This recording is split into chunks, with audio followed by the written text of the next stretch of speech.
Jake Bates. Throwing right side, and it's going to be intercepted. Return past the 15, past the 20, out past the 30. Has space down the sideline. 40, 35, 30. And he is gone. A pick six for Houston. Snap good, hold good, kick up. And it is straight down the middle. Looking to throw, rolls out right. Throws end zone. Touchdown San Antonio. Cody Latimer alone in the end zone. They take a 1-point lead with 3 seconds left. 52-yarder, left hash, for the win. Snap good, hold good, kick up, and it's drilled. Miami escapes week 1 with the win. Jason Sanders is looking to throw. Pass right side, wide open. Touchdown Drake London. Touchdown Drake London. Atlanta has tied this game and are an extra point away from taking the lead. Needing the 12-yard line. Handoff, Robinson left side. And going to be stuffed. A loss of 4, maybe 5 on the play. And with 50 seconds to go, the Chiefs have the ball. And most likely that does it. Ball on the 17.5-yard line. Looking to throw. Stepping up, throwing for the end zone. And caught. Touchdown Green Bay. Dontavian Wicks. 56 seconds to play. The Packers are within 3. 6:17 to play in overtime. Tua shotgun, back to his left. 3 receivers to the right, bunched up. Tua to throw. Has time. Plenty of time. Pass. End zone, left side. Jonnu Smith. Touchdown Miami. They're gonna win. Let's go, baby. Here, back behind him. 3 receiving options to the left. Gonna send Smith in motion. Toss left side for Saquon Barkley. Good blocking and room to run. Pass midfield, spinning his way. Pass to 35 to 30, 25, 20, 15, 10, 5, and the Eagles respond instantly. Saquon Barkley. Oh my, making his presence felt. 1 play, 60 yards, 3rd and 9 from the 35. Mahomes looking to throw. Quick pass left side, caught by Piron. Has room to run. First down and more. Down to about the 17. And he stays in bounds. That will do it. The Kansas City Chiefs have escaped the Bills and have punched their ticket. Hello, everybody, and welcome on in. Sunday of Week 11 continues after an overtime game abroad in Madrid to now a game in Buffalo, New York, as the Buccaneers take on the Bills, with the Bills wearing their throwbacks today in the throwback all whites. So they get the throwback logo on the graphics for me in this one. Tampa not wearing any form of throwbacks in this game is kind of upsetting, but whatever. I still love the red and pewter uniform combo that Tampa is wearing today. But yeah, after the overtime game in Madrid, can we call it the overtime thriller? After the overtime game in Madrid, now we get some hopefully better football. That was not a great game. It was close. It went to overtime. Miami should have been in so much more control of that game than they were. But either way, Week 11 continues. This is the second of 4 games I'm gonna be live with today. We have this one at 4:25. I'm gonna be live with Chiefs and Broncos, and then Sunday Night Football with the Lions and Eagles. I'll be live with that one as well. Yeah, welcome on in.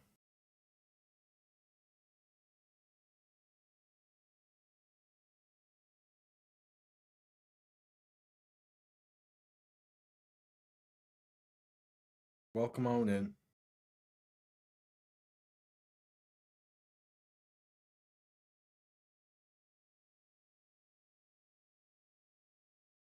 All right.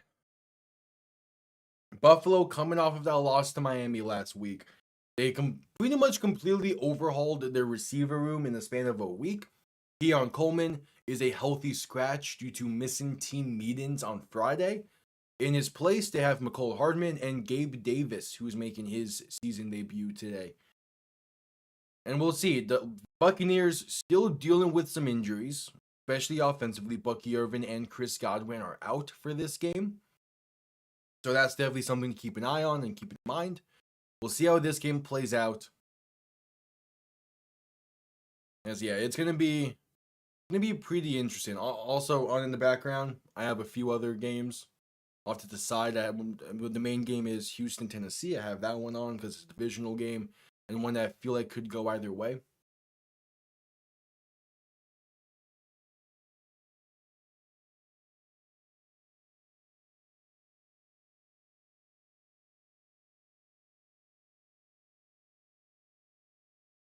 As kickoff in Buffalo is going to begin here shortly. Cloudy skies. Even with the cloudy skies, 39 degrees in Buffalo. Jeez.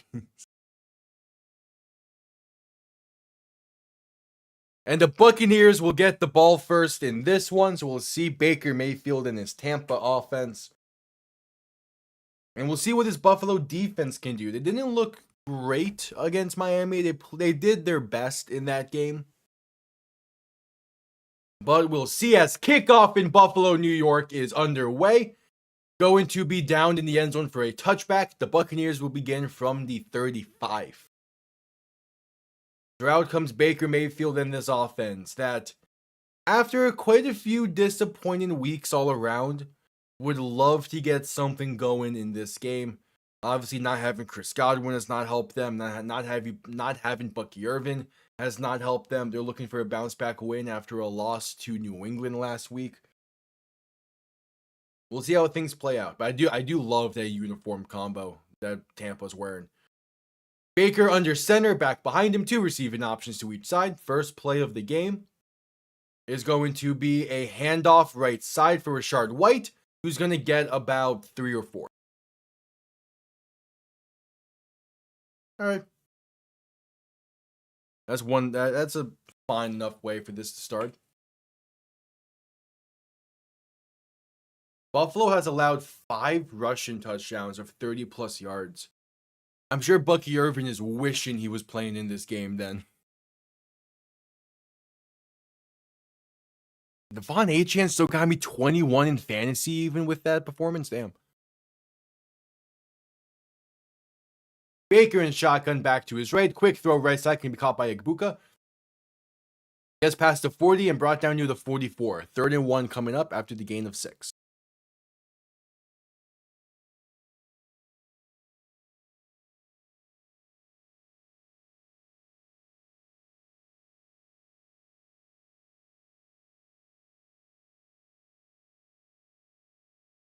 All right, so 3rd and 1. Baker in shotgun back to his left. 3 receiving options to the left. It's a 3rd and inches basically. Handoff up the middle, and that's enough for a first down. Rashard White gonna get about 3 on the play and to keep the chains moving.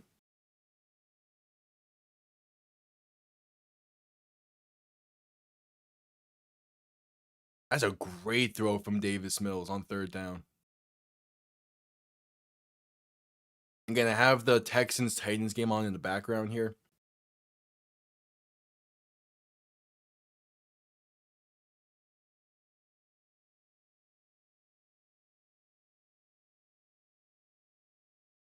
All right, so Baker under center, back behind him, 3 receiving options to the left, man in motion left to right.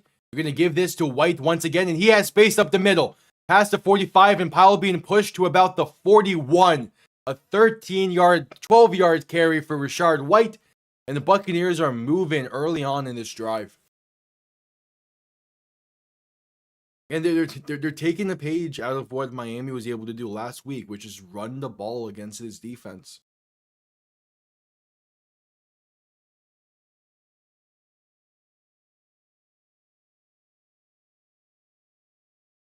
As it's going to be a 1st and 10 from the plus 41. Baker under center, back behind him. 3 receiving options to the left. Man in motion, left to right. And there's a handoff once again for White up the middle. And it's going to be about 2. All right. Yeah, I don't hate a team trying to commit to the run like this. I think especially in how the NFL has been this year and kind of as a whole. Throughout its history, a solid ground game goes a lot farther been an electric pass game.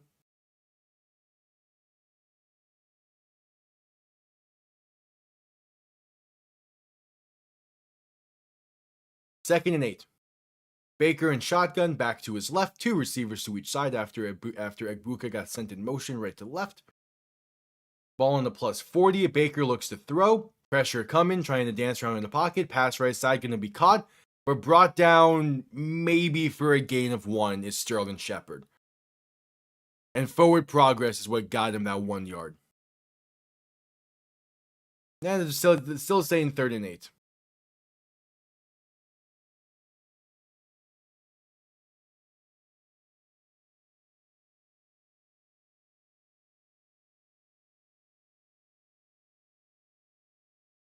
All right, Buffalo getting loud.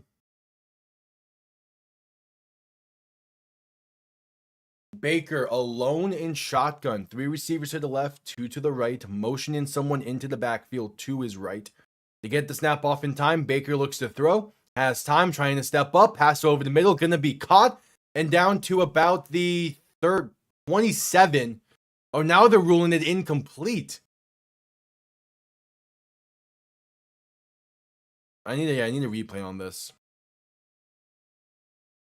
Over the middle. No, yeah, that's incomplete. Incomplete, looking for Tez Johnson. Good hit there, forces it loose by, I believe, Christian Benford. So now 4th and 8, and the offense for Tampa is staying on the field.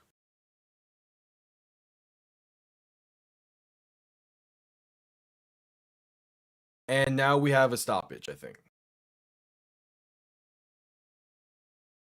Oh no, Tampa's going to challenge that? What are they? So what? Todd Bowles needs to think that Tez Johnson made a football move before the ball came loose.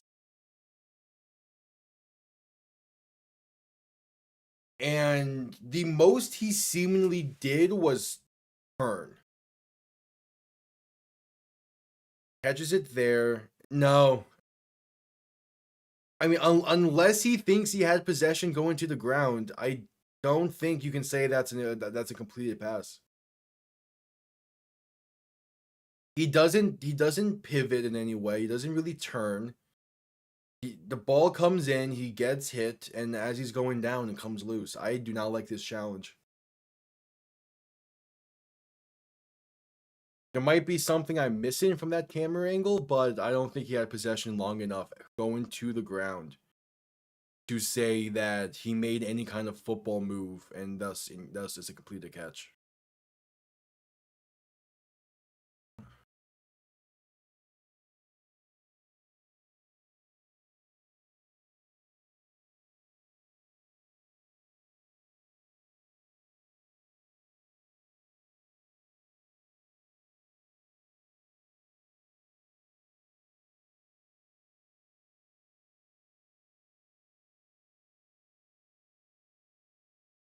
Yeah, but add commercial break as they review this.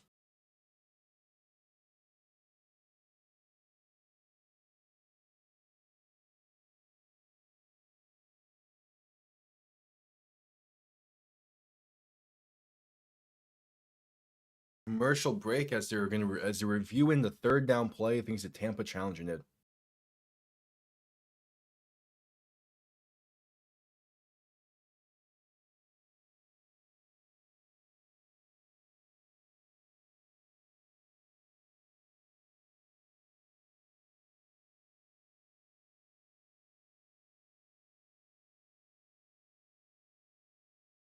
Okay, so the NHL or the NHL is also doing their international series right now. So the Penguins, Nashville and Pittsburgh just played. That's funny. I got any? The Heat don't play. Yeah, the Heat don't play tonight. Panthers don't play tonight. So South Florida sports is done for the day for me, and I'm fine with that.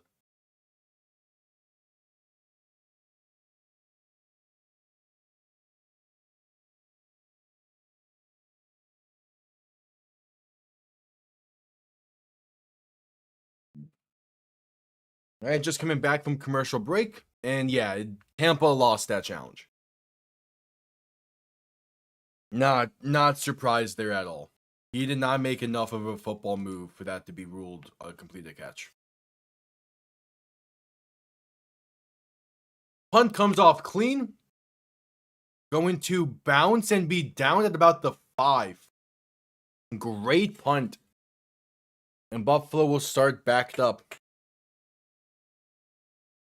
All right, time to see this Buffalo offense. They struggled against Miami last week, taking until the 4th quarter in order to get points, as the Giants are up 7-0 early against the Packers. The Steelers are up 7-0 early against Cincy. I would not be surprised if the Packers lose. They're going against Jameis Winston and an interim head coach. That's a recipe for disaster. Allen in shotgun, back to his left. 2 receiving options to each side, looking to throw on first down. Pressure coming, pass over the middle is off the mark and incomplete. Looking for, I believe, Joshua Palmer, and threw it kind of behind him. Joshua Palmer, the intended target. Off to a great start.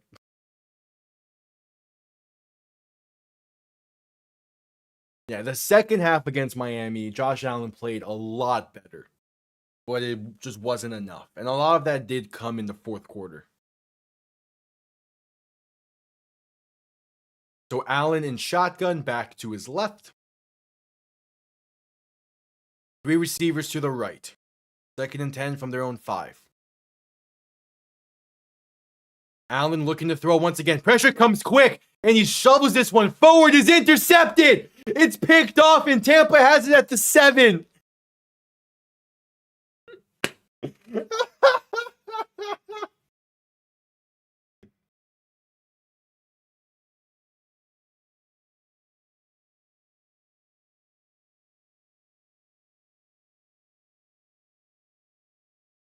Tampa is getting pressure in.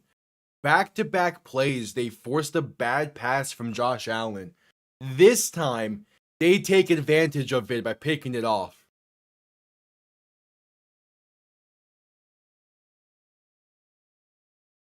That was Jacob Parrish getting the interception. And now 1st and goal from the 7. Baker under center, a handoff up the middle to Sean Tucker is going to get about 2 up to the 5.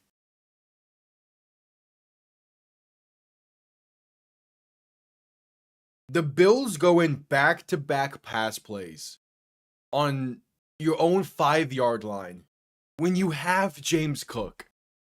Just doesn't make sense.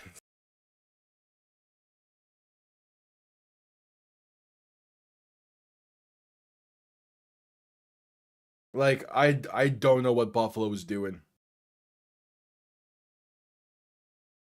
So Baker under center, back behind him. 3 receiving options to the left.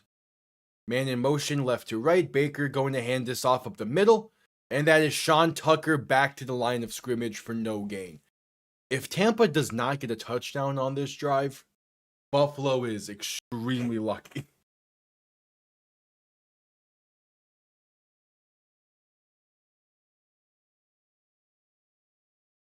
3rd and goal.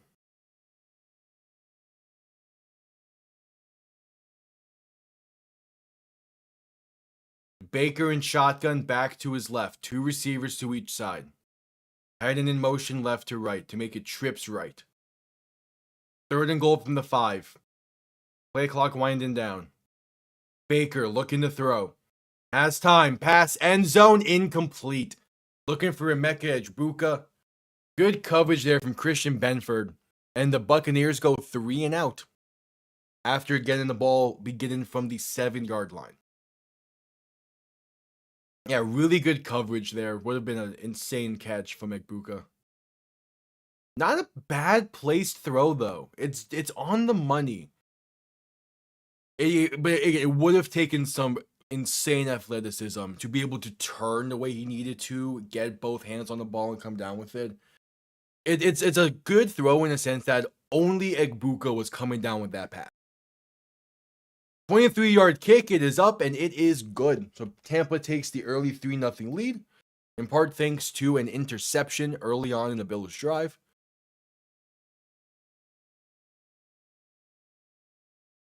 Oh, that wasn't even a shove. Allen, Josh, you're one of my favorite quarterbacks to watch.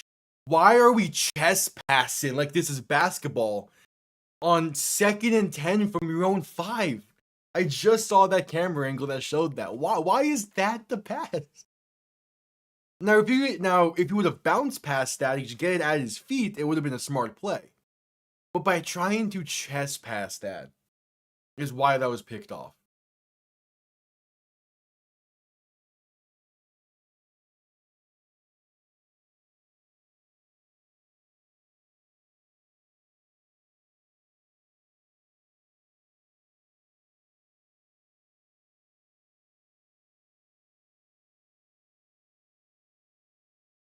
But add commercial break afterwards. The Texans are about to go for it on 4th and goal.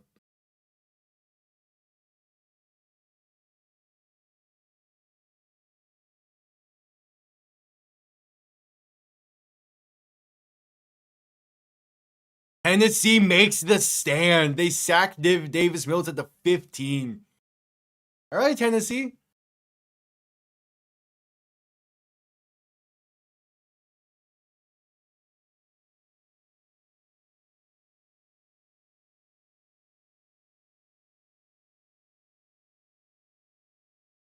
Hell yeah. That game's in Jacksonville Stadium is beautiful. I love Jack. I was there for a preseason game a few years ago, like when Miami was there.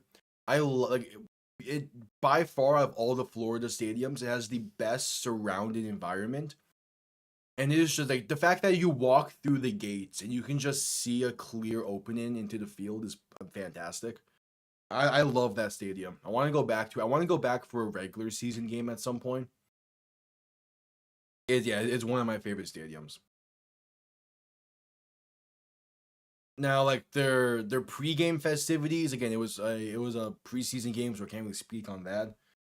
But in terms of like pregame stuff and like pregame environment and all that, Tampa is top notch. The Buccaneers was a great environment. I went to the Buccaneers Falcons overtime game in 2023 because that was the same week that Miami played Sunday night, so I was able to make the drive and be back in time. Raymond James is another great stadium. Weirdly enough, Miami, like the Dolphins have the worst of the 3 stadiums. Like the surrounding area isn't that great. You get inside and it's just whatever for the most part, unless you're on the lower bowl. Miami could definitely use a newer stadium. Kickoff underway, going to be returned beginning from the 4. Has zoom out past the 20, 25, 30, 35, 40, 45. One man to beat the 50, 45, 40, and brought down at the plus 35. An excellent kick return, and the Bills are feeling great. That's exactly what they needed. It's McCole Hardman on the return. And the Bills have excellent starting field position.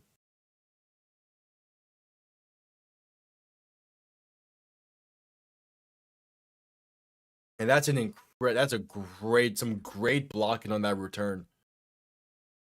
All right, so Allen under center, back and fullback behind him. Ball on the plus 36 to begin this drive.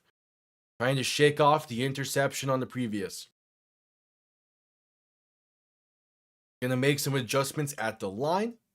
Play clock winding down. Got 5 seconds. They toss this left side for James Cook and going to be brought down for a half a yard gain. Not much else.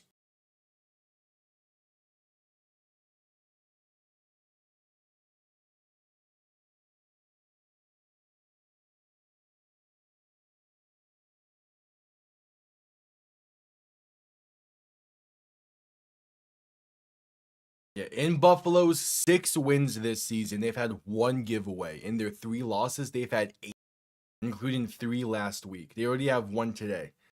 Allen in shotgun, 4 receiving options to the right, including a running back lined up out wide. Yeah. Allen looks at throwing 2nd and 10. Has time, pass right side, going to be caught with space. Gets to about the 30 before being brought down, a gain of 6, so a 3rd and 4 coming up. That is Tyrell Shavers on the reception.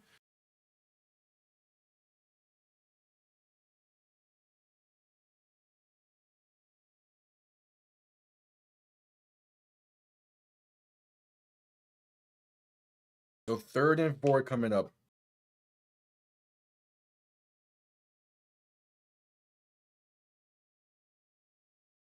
Allen in shotgun. 3 receivers to the left, 2 options to the right. T. Higgins got a touchdown. Allen looks to throw. Has some time. Passing over the middle. Is it tipped and incomplete? Oh, if he was picked off again. Allen tries to fit one in left side. It gets looking for Tyrell Shavers. Nearly a great play to jump that route, but still tips it up. And if luckily falls incomplete.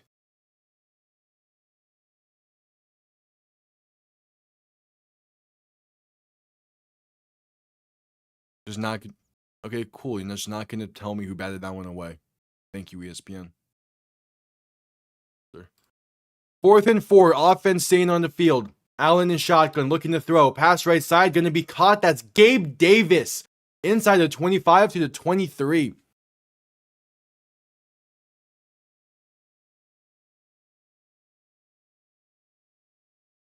Also, the pass breakup on the 3rd down play was Tyke Smith.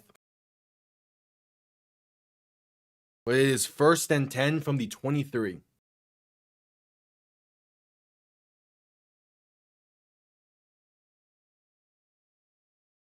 So Allen under center, back behind him. 3 receiving options to the left. Man in motion, left to right. Gonna toss this left side for James Cook, and he is met in the backfield for a loss of 1. Hey, there's Jacob Parrish again. He had the interception earlier on in the game.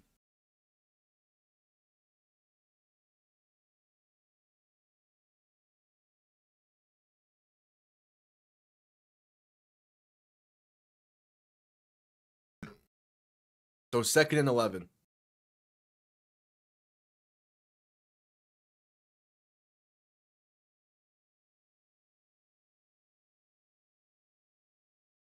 Allen in shotgun, back to his left. 3 receivers to the right. Going to look to throw. Pressure comes quick. Pass left side. Going to be caught. Breaks off 1 tackle. Ball comes loose. And Buffalo comes up with it. A gain of 9 for Ty Johnson. And a 3rd and 2 coming up. Levante David. What a play to force that ball loose. Luckily, Johnson falls on it. Buffalo has come so close to 2 turnovers on this drive. They've come so close.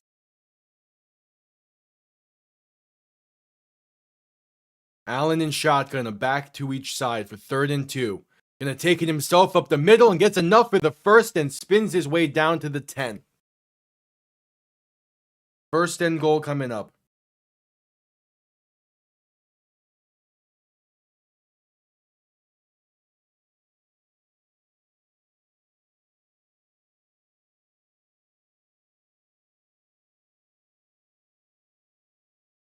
So Allen under center, back behind him. 3 receiving options to the right.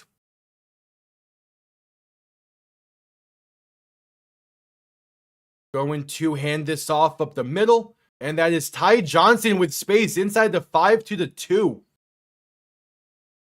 Okay.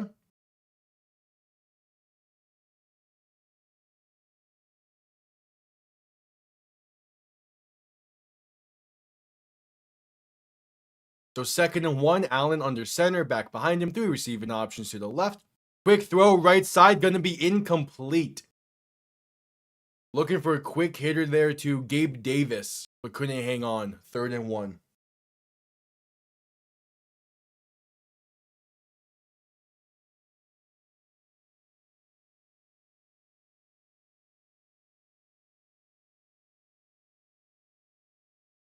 All right, 3rd and 1.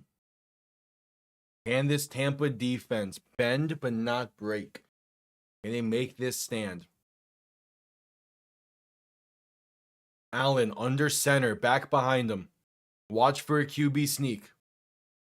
There it is, and Allen with the push, he gets in with ease.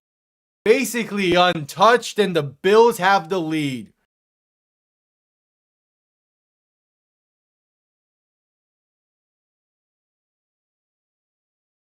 There was some scares on that drive. But in the end, I mean, you get 6 either way. You're gonna get some lucky bounces in the game, especially since they got basically none last week. They got some there.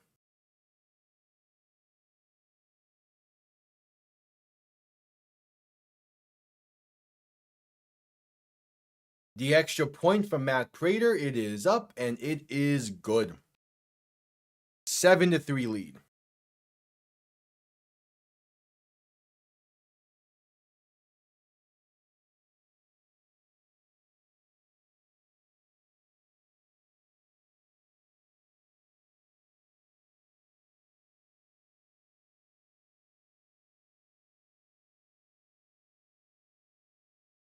We head to a commercial break as well.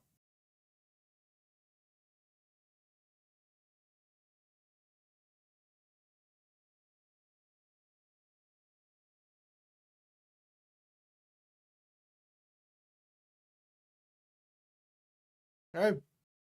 We'll see what Tampa can do. So far, though, Tampa has not done anything that has really surprised me, or really has impressed me. Better way to put it. But again, they're dealing with injuries aplenty, but again, you get first and goal from the 7 to begin a drive, and you don't find the end zone. Weird.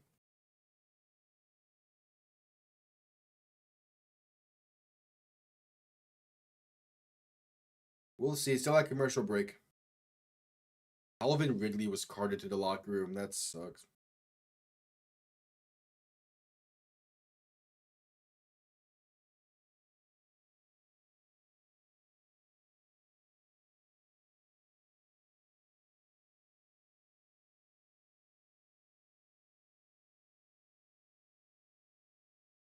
All right, still at commercial break.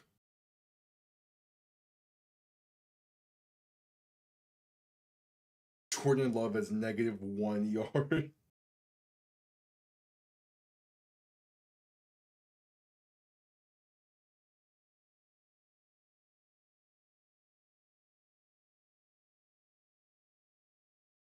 Oh, there's a big play for Tennessee.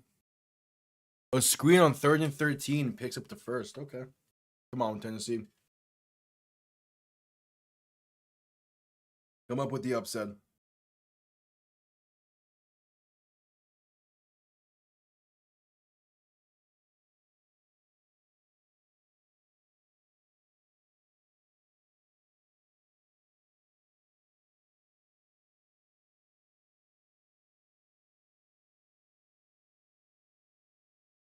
Just coming back from commercial break.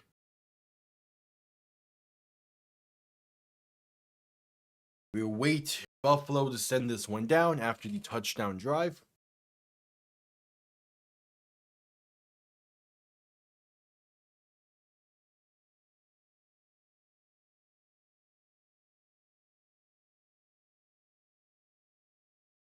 Matt Prater on to send it down.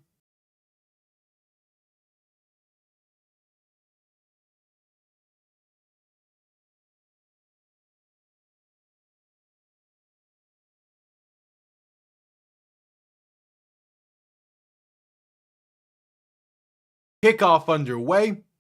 Going to be returned beginning from about the 8. Has zoom out past the 25. And out of bounds near the 30-31.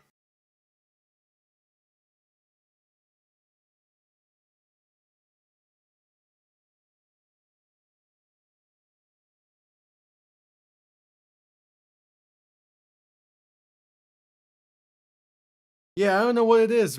Josh Allen has just not been having a great. I mean, he's been fine this season. He has his good moments. It's more so that he's having his sluggish moments occasionally, not necessarily that he's been playing bad. Like again, second half of last week, he played well, just 2 costly turnovers. Baker under center, back behind him. Gonna toss this left side for Sean Tucker, and there is some space to get to the 35 they're gonna give him.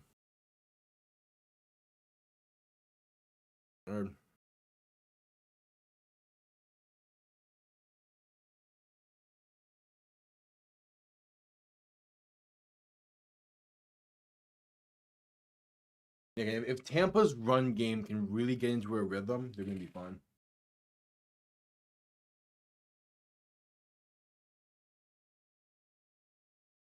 All right, 2nd and 6. Wade.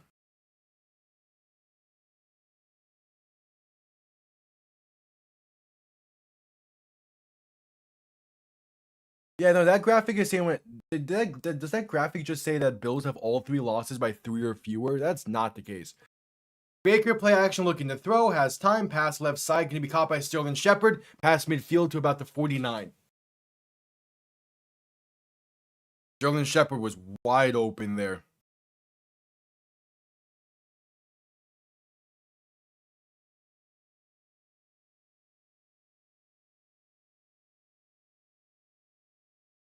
All right, so 1st and 10. Baker and shotgun, a back to each side. Gonna give this left side to Sean Tucker, and there is space past the 45 and out of bounds near the 42.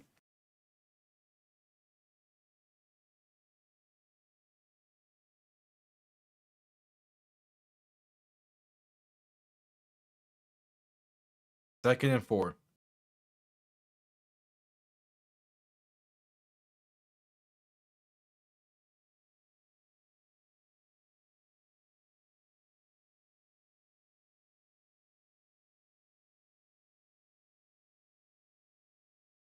Second and 4. Baker under center, back behind him. 3 receiving options to the right. A handoff up the middle for Tucker is going to get a yard, maybe 2. Not much else.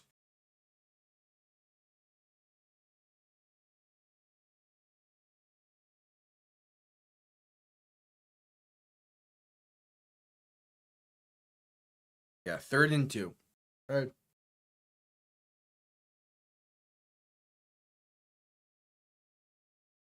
Baker in shotgun, gonna hand it. No, keep it himself left side. He fools everyone. Baker inside the 30 to the 28. All right, Baker. Use your legs.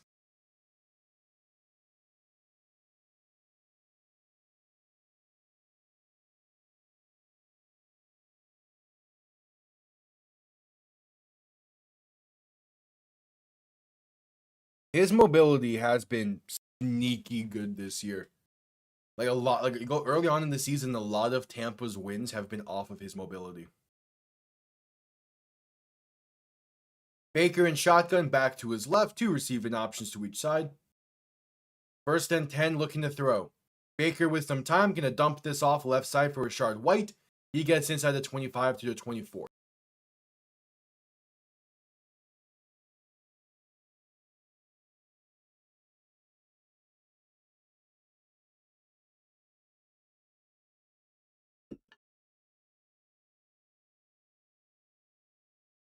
Second and 6 coming up. They do not need to run one more play before the end of the 1st. We'll see if they decide to. Baker under center. Back behind him. 3 receiving options to the right. Man in motion right to left. And they get movement up front. Who is going to be moving first, though? This might be on Buffalo.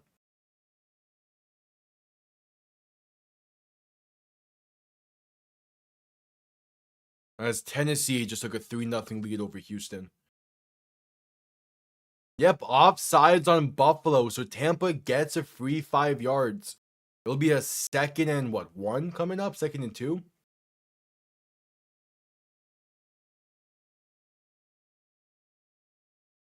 Jordan Love with an apparent left shoulder injury is questionable.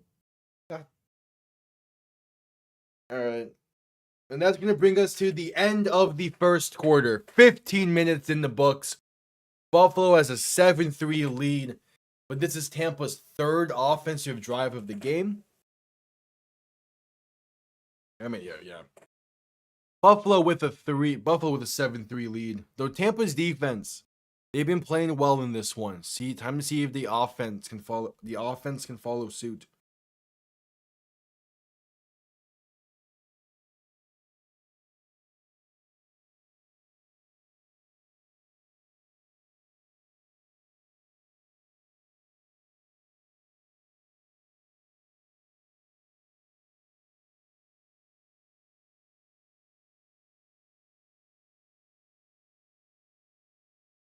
All right, but at commercial break for the end of the first.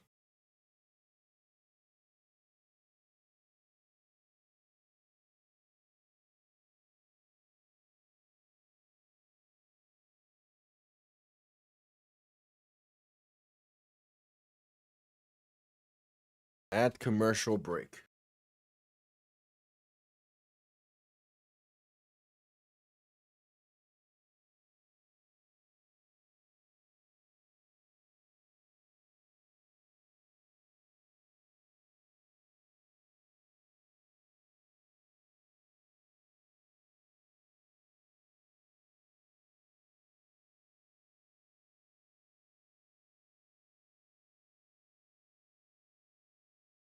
All right, at commercial break.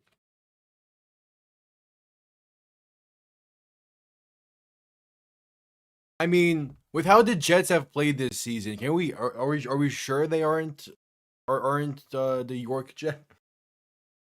No, I mean the Jets this season have firmly earned the name of the New Jersey Jets. There's no hiding in New York with how bad they've been playing.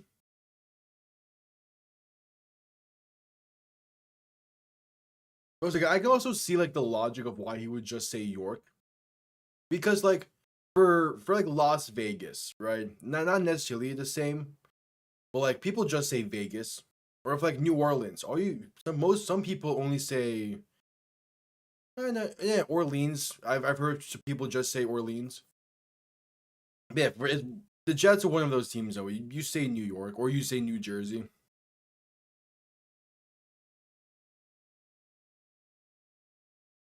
Right, back from commercial break. Baker under center, back and fullback behind him, 2nd and 1 from the 19. Man in motion, right to left. Gonna hand this off up the middle for Rashard White. He has space inside the 15 to the 13.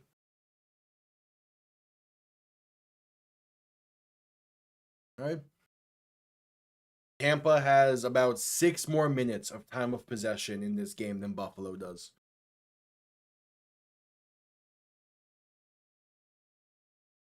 Damn, Tampa's red zone offense has not been good this season. All right, Baker under center, back behind him, 2 receiving options to each side. Ball on the 13-yard line. Handoff left side, trying an end around for Tez Johnson. That went nowhere. Back to the 16.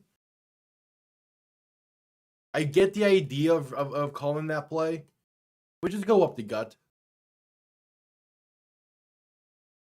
Like inside runs have been working. That probably would have been blown up either way.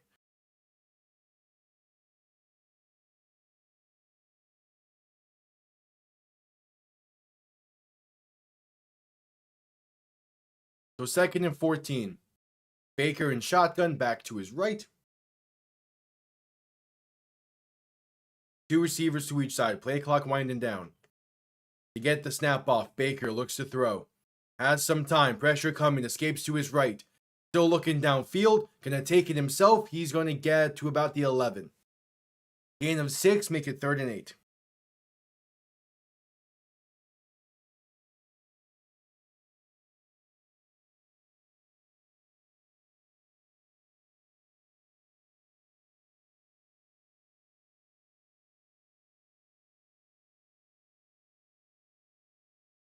Yep, 3rd and 8.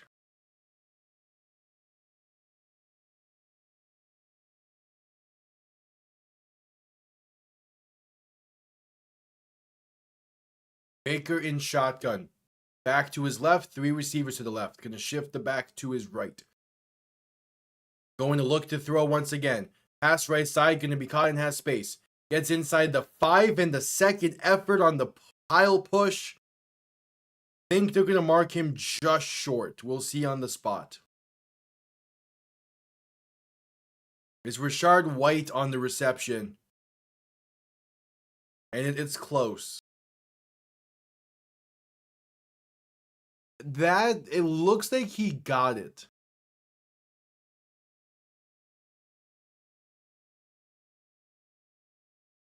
They're going to say 4th and inches. Jameis Winston magic. Plus interim head coach magic. Plus Jordan Love got hurt. Baker in shotgun. 4th and inches. Keeping it himself right side. Has space. Baker Mayfield. He is in. Touchdown Tampa. They retake the lead. Baker Mayfield's mobility was on full display on that drive.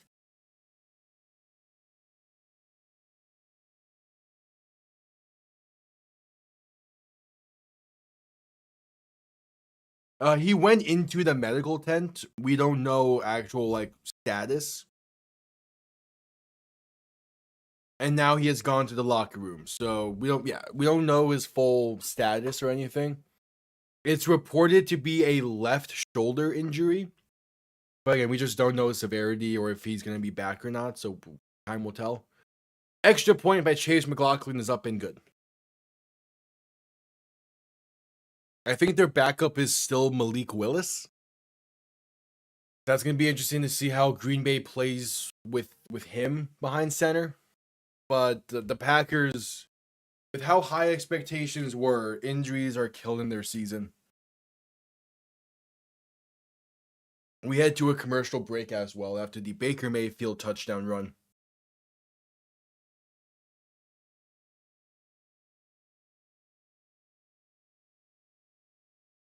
Well, it's interim head coach with Mike Kafka. Teams, for some reason, always play better under an interim head coach, at least for the first game. That is a legit precedent. Plus, it's Jameis Winston behind center. And he's always due for a 4-touchdown game. He might throw 5 interceptions to go alongside of it, but he's going to get you 30 points.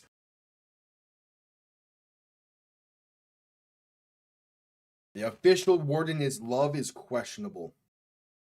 All right.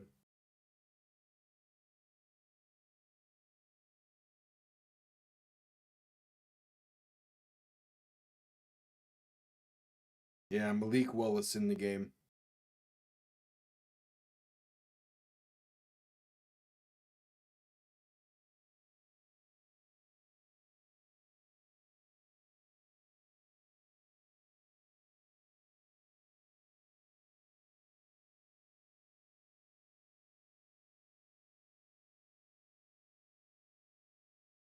At commercial break still. Again, the Packers still have talent. Malik Willis played fine last year after Love got hurt. It's just you want Love to be back sooner rather than later, and hopefully he can come back in this game.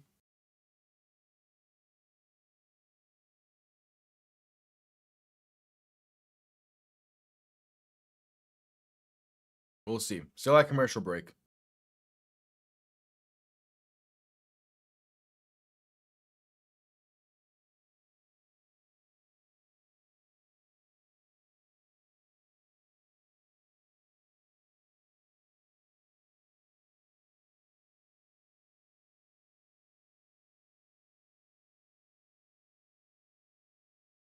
Because I am rooting for Tampa in this game.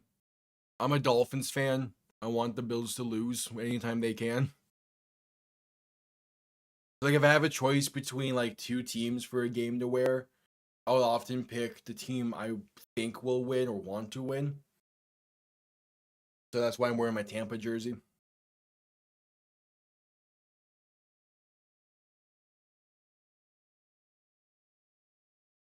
So because there was a in the Bills Ravens opening game, I thought Bills were gonna win, but I wanted Baltimore to.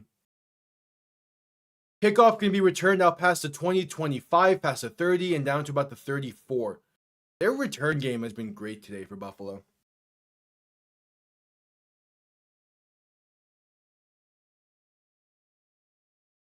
As we're getting a nice CBS graphic, talk about the injuries that Tampa's had.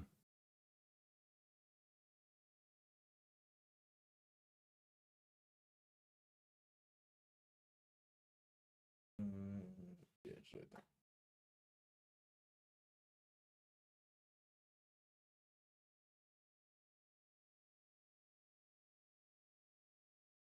Allen in shotgun back to his right. Going to look to throw in first down. Has some time, throwing one deep over the middle, and it is overthrown incomplete. Going deep to McCole Hardman, put a little bit too much into it.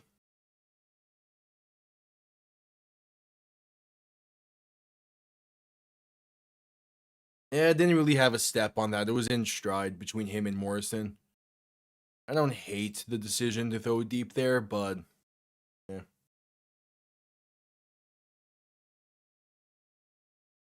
In that place, I don't have any jerseys on the background. It's a lot more Dolphins focused. Gonna hand off up the middle to James Cook, is going to get about about 4.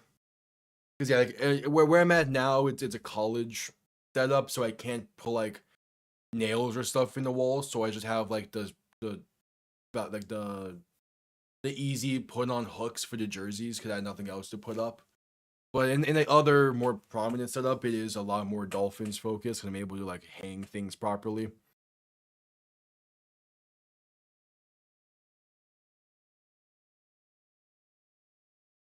Allen in shotgun back to his right, 3 receivers to the left. Going to look to throw in 3rd and 6. Has time, pass over the middle, going to be caught and brought down at midfield. That's Joshua Palmer on the reception.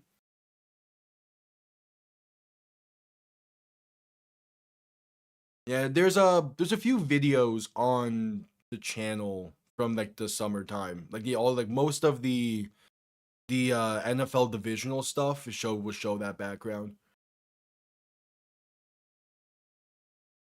I'm doing 2 of the Thanksgiving Day games. I'm gonna do Black Friday, and then pretty much all of December. I'm gonna be in that other setup. I'm gonna do same schedule as always. Gonna do all the Christmas games ideally. Handoff up the middle for James Cook is gonna get up to about the 45, maybe 44, getting a 5 or 6. Yeah, Thanksgiving I'm only doing the morning and the night game. Not gonna bother with Chiefs Cowboys.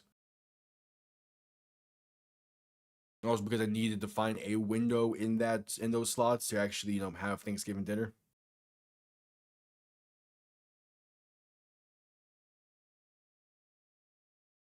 And 2nd and 4, Allen under center, back behind him. 2 receiving options to each side after sending the tight end in motion left to right. Sending him back in motion as they hand this off up the middle for James Cook, who's going to get about 2.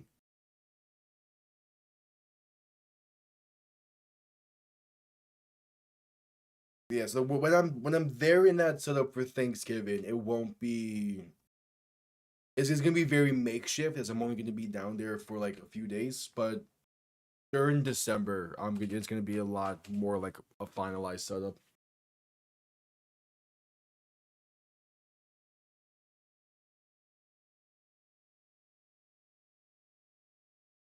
No, it's just the other setup is down like more down south in Florida. So it's just I can't bring it's a big setup. I can't bring it all with me, even though I really want to where I'm at now. Allen looks at throwing 3rd and 3, dancing in the pocket, trying to find time, throwing one deep left side, has a man. It's caught. Touchdown Buffalo. Tyrell Shavers. And the Bills are back on top.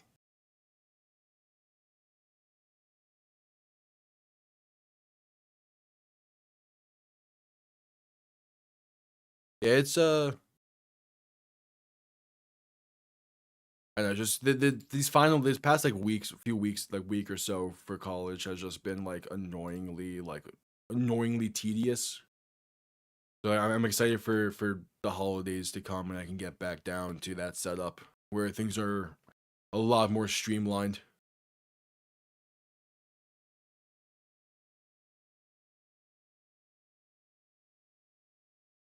Extra point for Matt Prater is up and good.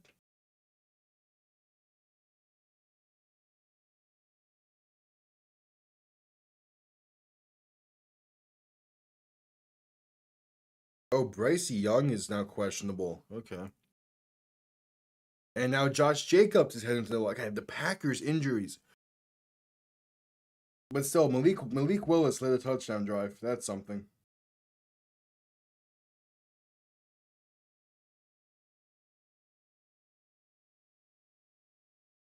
Let's at commercial break.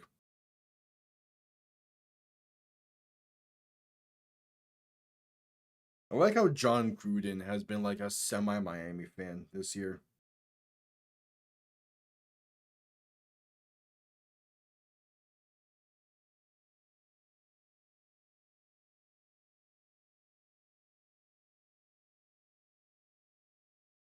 We're still at commercial break.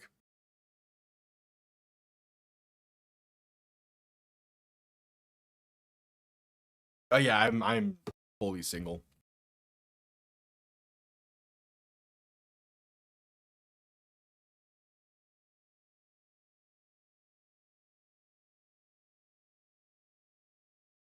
Yeah, it's the down south setup is just like childhood home. Cause again, college right now. So I mean, like,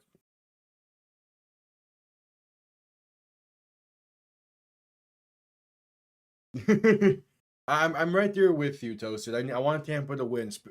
If there is a world where if Tampa wins today and Miami's only a game back of Buffalo, Miami can jump Buffalo in the standings.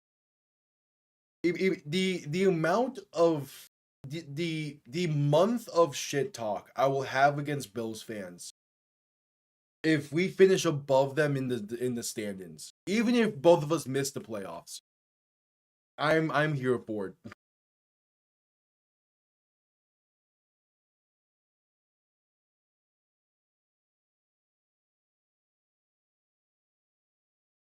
It's very unlikely, but the fact that there's a possibility means that I'm gonna be rooting heavy for it to happen. Because like the Bills still need to play, but still need to play New England again. Uh, have they played Pittsburgh? Yeah, I think they have. I think they played Pittsburgh already. What is the Bills' schedule?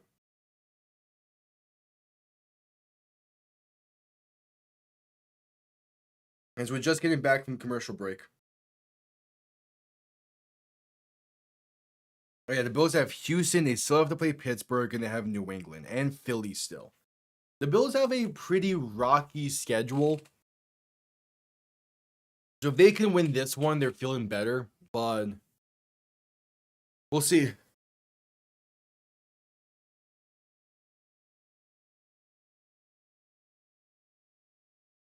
As Matt Prater is set to send this one down, 8:52 to play in the first half.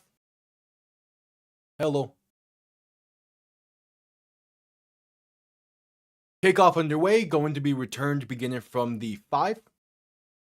Room out past the 20, 25, 30, and down to about the 34. All right, let's see what Baker has in store. Yeah, Allen's pocket movement is it's something else. That's also why, like, against the Bills, you either send 5 or 6 to try and contain him, but you let stuff open on the back end, or you send 3 and you let stuff like that happen.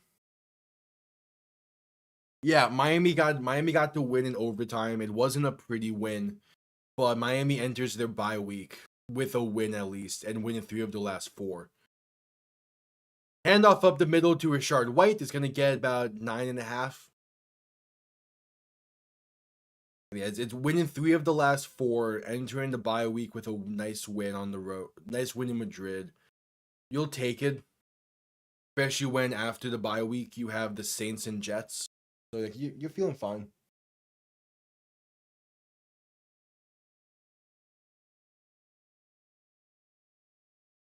And Baker under center, back behind him, 2 receiving options to each side.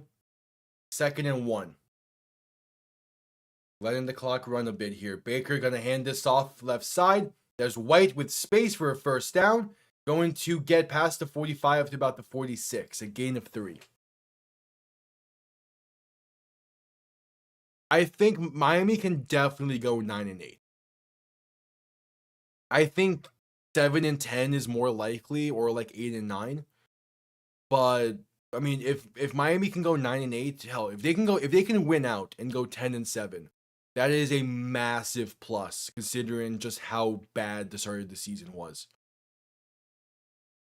Because their schedule after the bye week is relatively easy. The toughest matchups are going to be against Tampa and New England. You find a way to win both of those, you're fine. But the issue is one of those is in New England. Baker pass right side going to be dropped by Igbuka. Would have been a gain of 5 instead of 2nd and 10.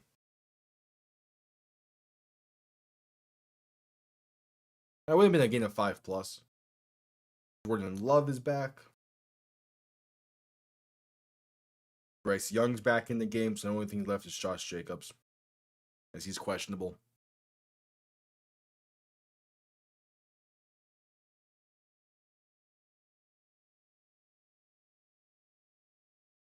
I only said after the play. Baker in shotgun, back to his right, 2 receivers to each side. Man in motion left to right as Baker quick throws this right side for Tez Johnson. He's going to unable to make men miss and lose about 2. Well, that's the thing. Stephen Ross is in a mindset right now where he still believes in McDaniel and clearly still has some belief in Tua. So Miami's not going to be hitting the reset button in the offseason anyway. They're going to more so focus on retooling, figuring out what contracts they can move and if they can get any other draft picks, and refiguring out the cap space. Tua and McDaniel are going to have one more season at least. It's especially if they finish strong, that they're going to have one more season. Baker pass left side, going to be caught on 3rd and 12 by Sterling Shepard. Going to be enough for the first, a gain of 14. That's 6:20 to play in the half. Like, Miami has no interest in tanking or anything like that. They feel like that they have a core and they have the talented roster that simply has not been playing up to expectations this year. In part because, Greer just did not really go heavy in the offseason. Miami was very quiet this past offseason and very kind of standstill-ish for the most part. A new GM will come in. They'll be forced to have McDaniel and Tua for a year and then try and build that defense especially. Hand off to Sean Tucker, right side. He has space. The 10-5, and Tampa retakes the lead. Sean Tucker from about 36 yards out. This game is going to be a shootout.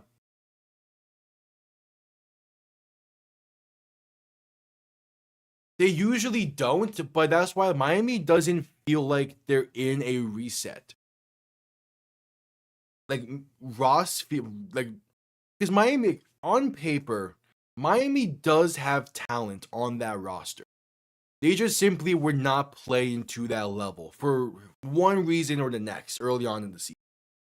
But they have pieces that, in theory, if you bolster one or two position groups, this is a much more complete team. At least that's the way Ross is seeing it. That's the way McDaniel has probably pitched it to Ross. And Greer was just simply not the guy to make those adjustments, because every adjustment he tries to make with the roster is the cheap way out. He signs veterans with an injury history because they're on the cheaper deals and they hope they stay healthy.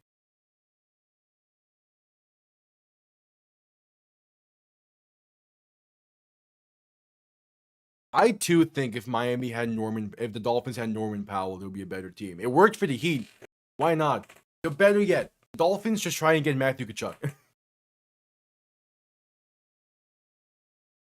Yeah, it's simply Miami's viewing it more as a retooling instead of a resetting, which is fine if you have a guy you can trust on a retooling process.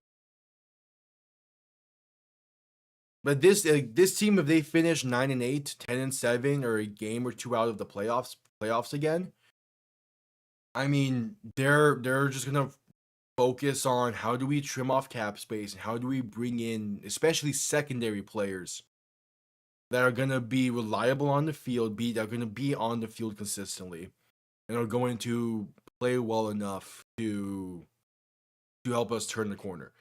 Beating Buffalo last week solidified that it's not going to be a full reset.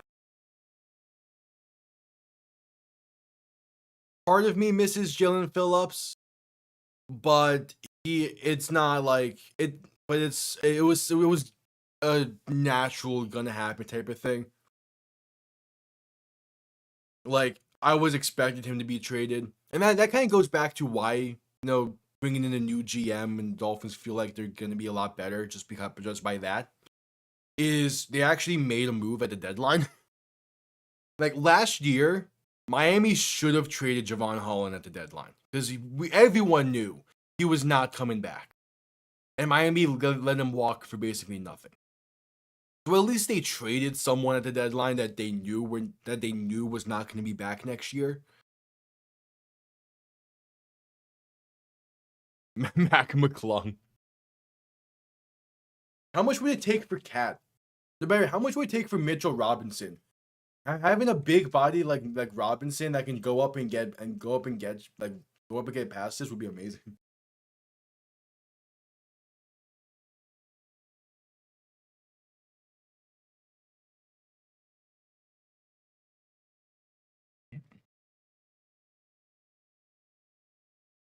Like most Dolphins fans were saying Greer should have been let go 5 years ago.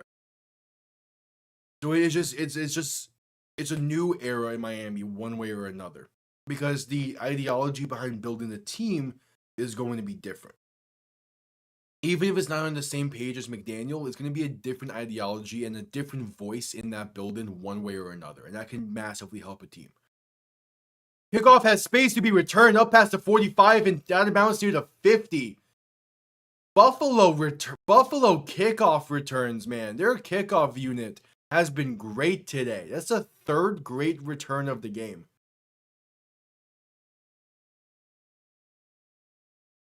Yeah, graphics showing the Bills' run defense this year, third worst in the NFL. Pretty sure the ones worse are the ones we saw in the Madrid game, and both of them played pretty well. I mean, Stephen Ross wanted Tom Brady when he left New England. That's what caused that was like the first cornerstone that caused a bunch of issues for Miami. Play action looking to throw. Allen has time. Stepping up, throwing one deep. Right side has a man but misses him. Incomplete. Overthrown. Looking for Curtis Samuel.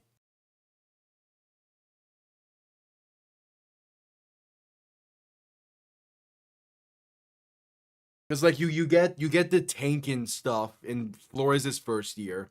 Then you get Flores get Flores talking about the tampering in his second year. Like it's a mess. But Ross really wanted Brady. He also wanted Sean Payton. Allen in shotgun back to his right, looking to throw in 2nd and 10. Pass left side has a man but overthrows him. Khalil Shakir, the intended target. Back-to-back overthrows when guys have a step and it's 3rd and 10. Oh, Jacksonville went Wildcat to extend the lead. Okay.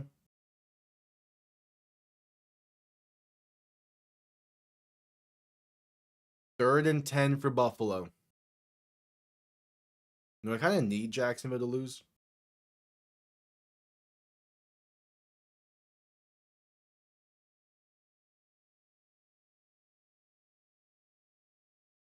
Allen in shotgun. 3 receivers to the left. A back to his right. Looking to throw.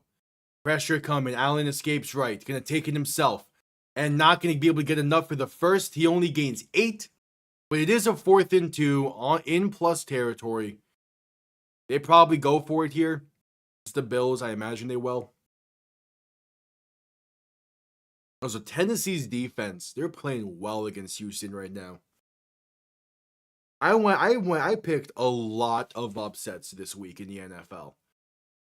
If I can get 2 of them right, I'll be happy. I picked a lot of upsets.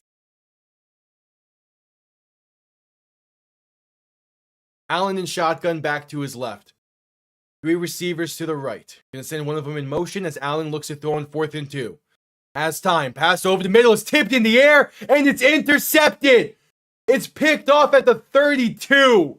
The second interception of the game for Josh Allen. Probably would have rather just bat that ball down as you would get better field position. But either way, a great interception. Tyke Smith bats it up in the air. And Tampa falls on it with 4:23 to play in the half. It's an interception. Technically turnover on downs. That is Jamil Dean on the interception. With the tip drill. Yeah, I'm not surprised by that. Again, them coming off of that loss against the Eagles, the Giants were not going to have a fun day today. No, there wasn't. Who wasn't?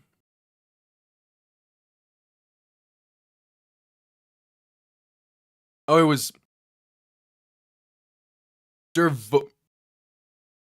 Dervokia Dennis actually got the interception there after the tip. All right.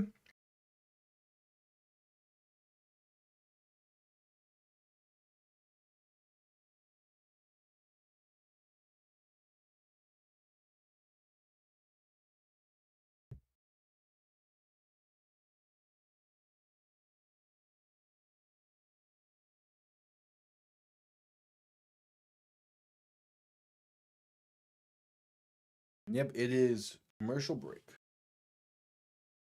Yeah, it's also the Giants, so what can you really expect?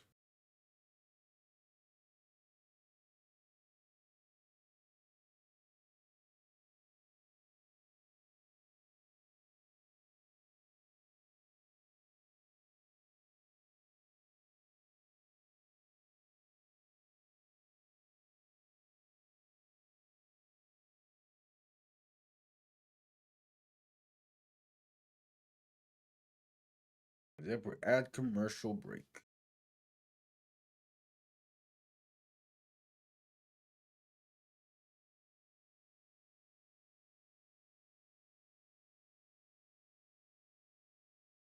I mean, the Giants are going to keep that game close, I think, throughout the entirety of it. I just don't think they'll actually come out on top.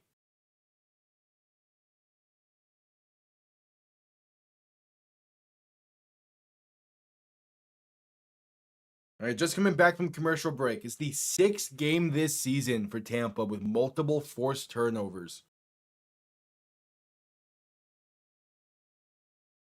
There's 4:23 to play in the half. Baker under center, back behind him. 3 receiving options to the left. Ball on the 32. Man in motion, left to right. Baker gonna hand this off up the middle, and there's space for Tucker once again. Gonna be a gain of 8 up to the 40.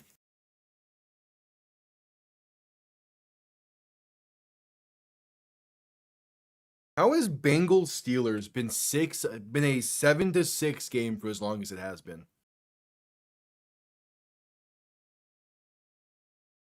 What a read by Tyke Smith to get over there and bat that ball in the air.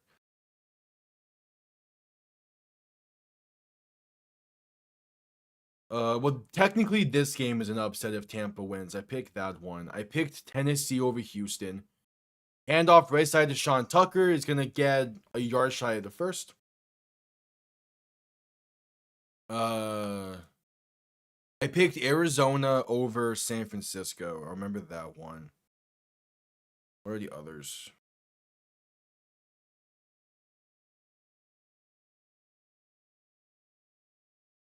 Technically Carolina over Atlanta is an upset. Because at least when I looked at that last, it was. I think also technically Chicago, Minnesota was, but not really anymore. Handoff up the middle on 3rd and 1 for the fullback dive is going to have enough and plenty more. Past midfield to about the 48. Because Pittsburgh was the favorite. I picked Cincy over Pittsburgh. Weirdly enough, according to the ESPN pick'ems, only 30% of people have picked Seattle. Even though, I think Seattle was Seattle? I'm trying to think of what the point spread was when I made those picks. Because oftentimes like a team would be the underdog on like FanDuel and stuff when I record predictions and all that and make the picks. But then by Sunday they become the favorite, so whatever. Quick pass left side can be caught by Rashard White, and he's gonna get brought down at about the line of scrimmage. And now bring us to the 2-minute warning. I know Denver was the favorite in that game. I think I still have the document somewhere. Whatever. Yeah, the big one was Arizona over San Francisco and Tennessee over Houston were like the main two actual upsets. A few others were like, relatively close for potential stuff, but those were games that could go either way. Those two were the ones that, if I'm correct, would legitimately be upsets.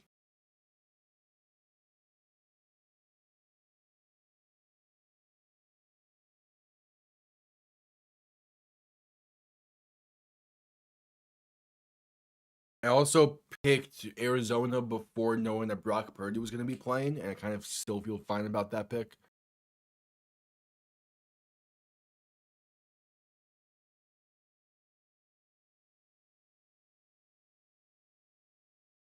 Hey, LeBron. If LeBron wants to suit up at tight end, I'm not opposed to it. He easily could have been an NFL player as well.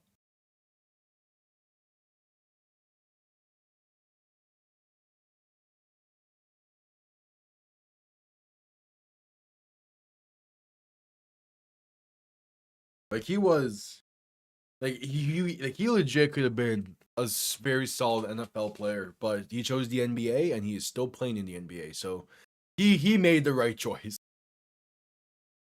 So is that a grilled burger a grilled cheeseburger from Applebee's? That actually looked really good. I'm also hungry right now. No, Curry. I don't think Curry would make a good NFL player.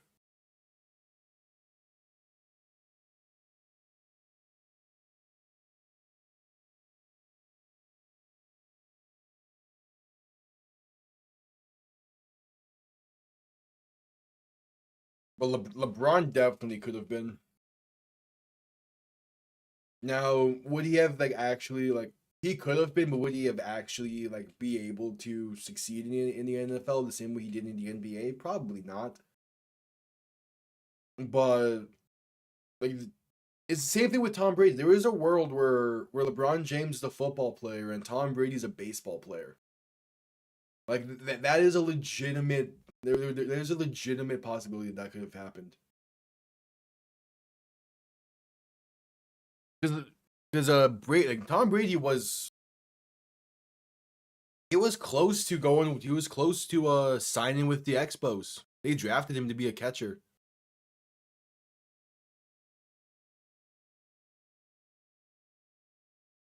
Wait, did the Bills bring back members from the 65 AFL championship team? That's great.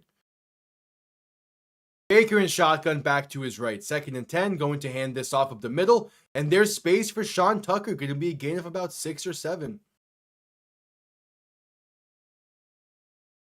If Marino could still suit up, I guarantee you he would be the starting quarterback right now. If Marino still was still able to play at a somewhat high level, that man nothing would keep him off the field.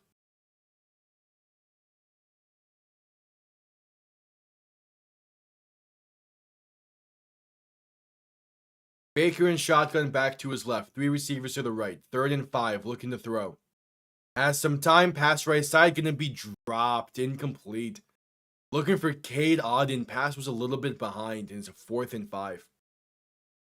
And they're kind of in no man's land, not quite in field goal range. Deep enough into plus territory where going for it wouldn't be out of the realm of possibility. Part of me wishes that if Miami ever does make the Super Bowl and Marino is if in the next few years or so, sign Marino to a 1-day deal and have him do the final kneel down. Like, that would be perfect. Ain't gonna happen, but I would love to see it. Delay of game against Tampa as they look to give their punters some more room here on the punt as they try to pin Buffalo deep. But the Bills smartly decline it.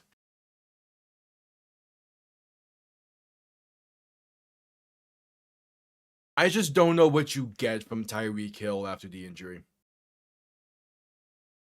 Like, ideally, you would want a day 2 pick out of Hill.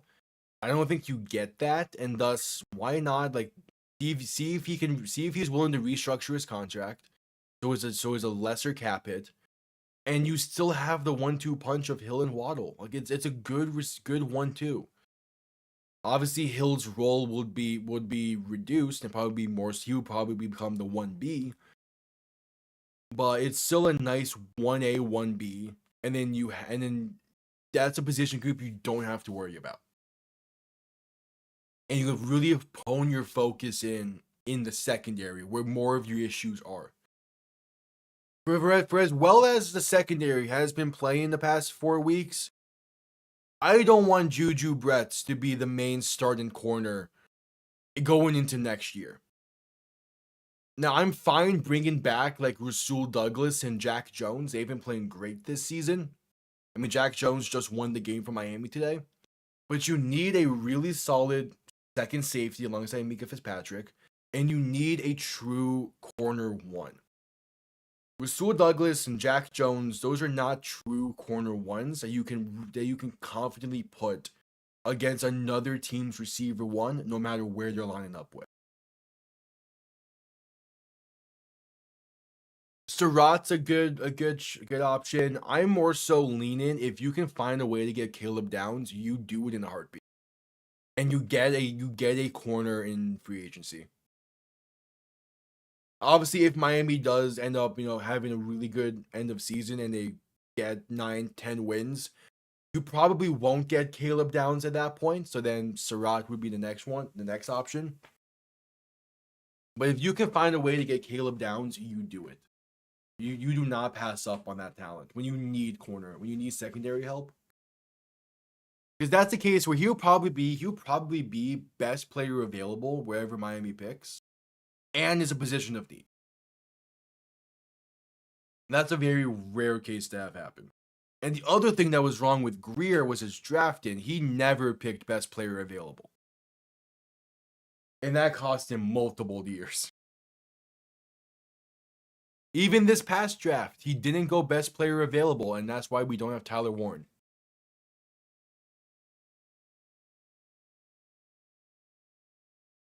Oh, Tennessee just muffed a punt? Please tell me they fell on it. Seems like they did. Damn, that game's almost at the half. As we're just getting back from commercial break. 1:08 to play in the first half.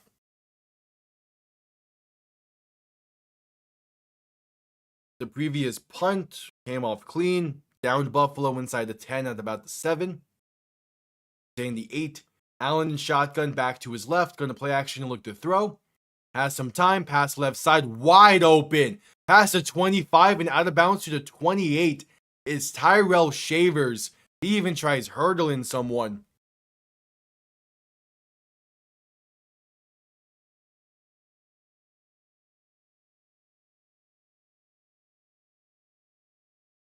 I probably would do that. But at the same time, I would do it, mainly because Quinton Mitchell is just a beast. I don't think it's like that. That's an all-in type of trade. And Miami cannot make an all-in trade in the offseason. At least not yet. Allen looks to throw in 1st and 10. Pressure coming. Tries to escape. Breaks off 1 sack. Still looking. Passing right side. Off the mark and incomplete. James Cook, the intended target. And a penalty marker down. They're going to call this roughing the passer?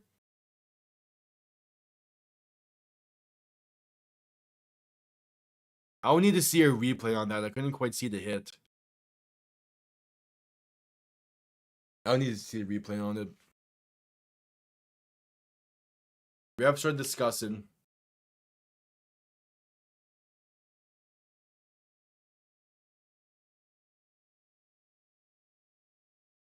Fouls on each team. Defensive holding, no, both fouls on Tampa. One's a defensive holding, that's declined. One roughing the passer, that'll be accepted. 15 yards automatic first. Calling it against Logan Hall.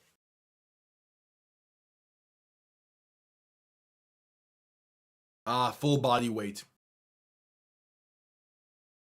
It's kind of a ticky-tacky one, but he does put full body weight on him, so I'll give the refs that. But still, that should not be roughing the passer. Allen and shotgun back to his left. 3 receivers to the right. 1st and 10 now from the 43. Allen looks to throw. Has some time. Pass right side. Going to be incomplete. Looking for Dawson Knox.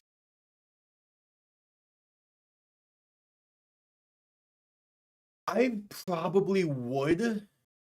Because that's the type of aggressive trade that Greer was lacking. That Miami would benefit from. I think I would try and get like a 4th or 5th in return as well. But I wouldn't be opposed to making a trade like that. The main issue with it is you do still have needs that a 1st-round talent would benefit with. But it's just, Quinton Mitchell is the type of corner that you don't really pass up on. Gonna pass this right side to Curtis Samuel, who gets about 5. Like, if the Eagles offer me that, you second guess it a little bit, but you do end up taking it. I would not want Miami to go out of their way to offer that and make that trade. If it's there for you to do it. You're not in the spot next year to actively be searching for trades like that. 3rd and 5, Allen in shotgun. 4 receiving options to the left. Going to quick throw this left side, can be caught by Ty Johnson. He has space. Past the 40, 35-30, 25-20, 15-10, 5, Ty Johnson. The Bills retake the lead. Give it to your guys in space and let them run with it. 36 seconds remain in the half. And the Bills get ball to begin the second half. Good blocking by Shakur and Samuel to give Johnson that space, and from there he was gone. Even had Tyrell Shavers down the field to lay a block if needed. This game has been great. They're counting that as a rushing touchdown? Okay. Extra point is up and good. 36 seconds for Tampa to try and cut into this deficit.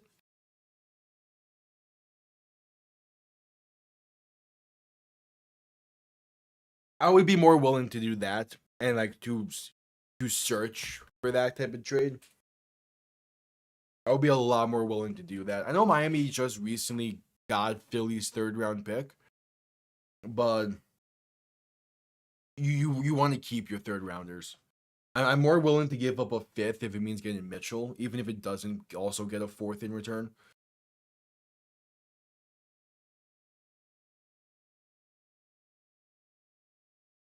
Still a type of trade where I don't think you necessarily are actively seeking that out, but if it gets offered to you, you take it in a heartbeat.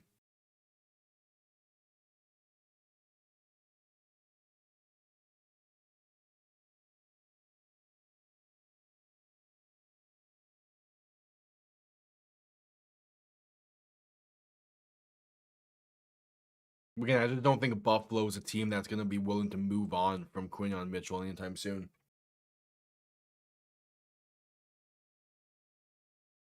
All right, 36 seconds remain in the half. The Bills get ball to begin the second half. As Matt Prater sends this one down. Going to be returned beginning from the 6. And has room out past the 25, 30, and to about the 36. 29 seconds. Tampa trying to get a field goal out of this.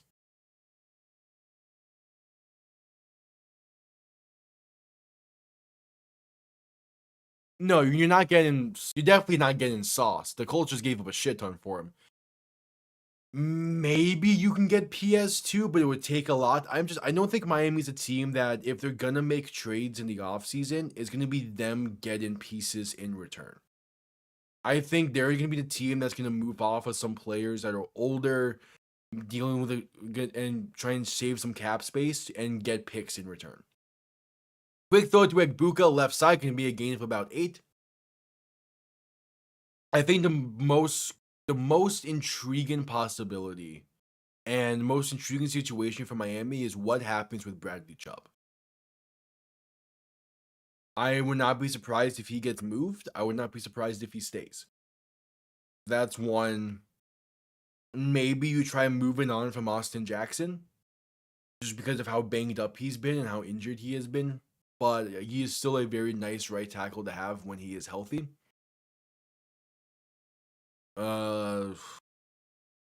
Maybe you try and get something for like Greg. He's on 1 year, I think.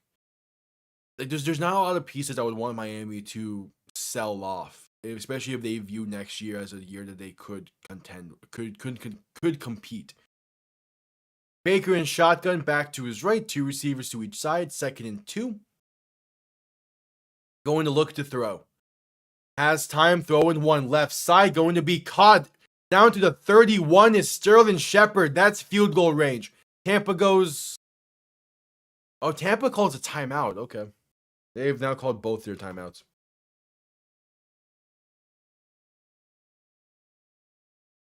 I'm sure there's probably more corners in the draft that I don't know of right now because I haven't really been focusing on that. Free agency is an option. Maybe you go out and trade for like another corner that's just like not going to be as costly as Quinyon Mitchell. But again, I think if you start with the foundation of you bring back Rasul Douglas and Jack Jones, and you kind of figure it out from there.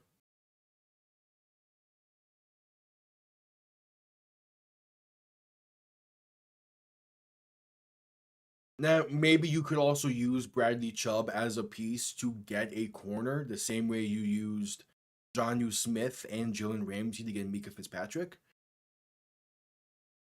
But at the bottom line, I'm happy I'm not the one that has to come up with these things. Baker and shotgun back to his right, 2 receivers to each side, ball on the plus 32. 16 seconds and no timeouts. Play clock winding down. Baker will look to throw. Quick pass over the middle, caught by Igbuka. He slides and gets down. Tampa goes hurry up from the 21. And there's going to be a penalty against Buffalo, delay of game, as they knocked the football out of the ref's hands as he was trying to spot the ball. That's going to stop the clock and allow Tampa to come out to easily send out their field goal unit. That's a rare defensive delay of game. That does not get called often.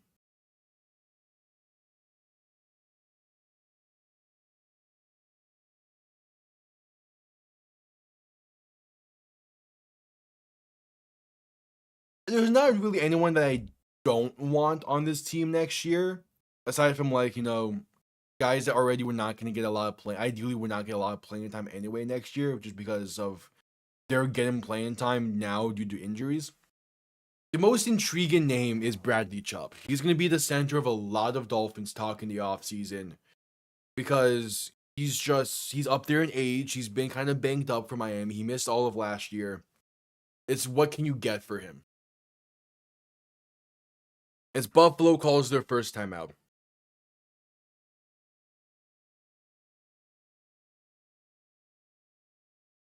Oh, for that, yeah. I was like making a reference like Juju Brett's. Like he's been playing solid the past 2 weeks. It's just he's not a corner one. And due to Rasul Douglas being hurt, he's kind of had to have been a corner 1, corner 2, on top of a bunch of other injuries at corner. Like I still would want him on a team next year. He's playing well. He's a good backup corner, but that's his role, backup corner. He should not be the team's main starting corner.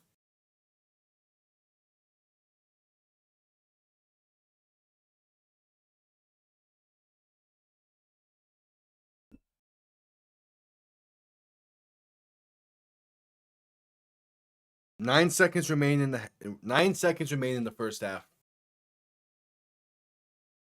Tampa really only has one play they can use and needs to go towards the end zone before having to send out the field goal unit.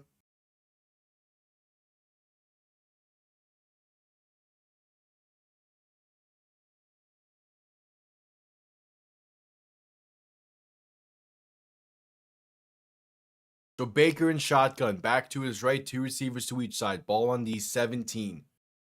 Going to look to throw. Quick pass left side, going to be caught and get out of bounds. That's Tej Johnson to the 11. Hello. How is that game going? I haven't really been keeping up with it.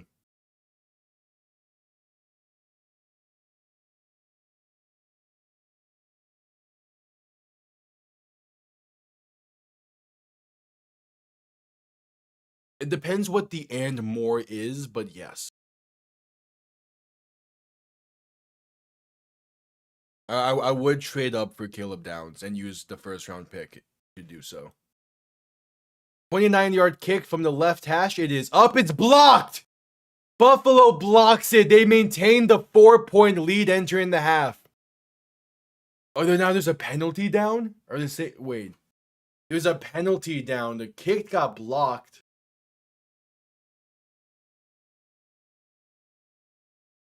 If Buffalo had another special teams issue on a kick before a half. It is defensive holding. So we're gonna re-kick. That how do you get defensive holding on field goal block? Buffalo, what? Oh, because leverage, that's why. He pulled someone down.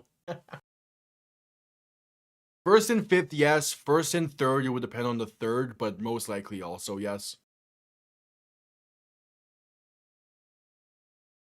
Okay. So now the re-kick, it is up, and it is good. Tampa makes this a 1-point game entering the half. The amount of times Buffalo has had special teams errors is kind of funny.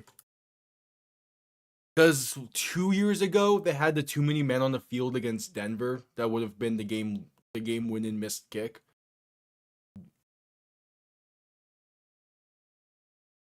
Hey, did he curse Chicago this week?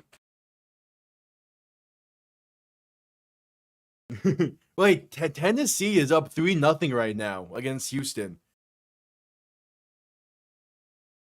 In fact, since this game just went to half, Steelers are up 10-6 over Cincy at the half. Jacksonville is up 14-6 over the Chargers. That game has exited halftime. 10-3 Chicago over Minnesota at the half. Tennessee up 3-0 over Houston at the half. Atlanta up 21-10 at the half. A tied game between the Packers and Giants at 13 at the half. And then the Madrid game was a 16-13 overtime win for the Dolphins. Yeah, I saw he tweeted a bunch of like, this X team is cursed or something. What was he just spin the wheel a bunch of times this week?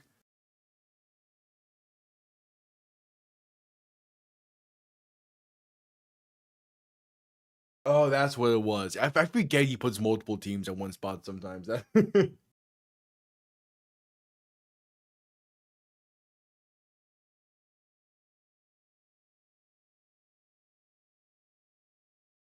This early on into like thinking about the draft, yes, Caleb Downs would be my number one option. I'm sure there's other guys that I would like also be happy with, but I just don't know right now.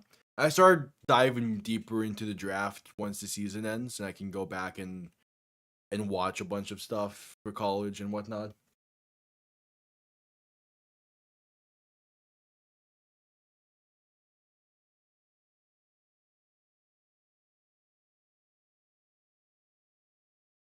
I think the other probably would be Eli Stowers, but I think he's more of a second round guy. From what I can remember, is the current draft rankings. Either way, the two main position groups you need to work on are secondary and tight end. And Miami has had the chances to improve the tight end position, but they've passed on it every time.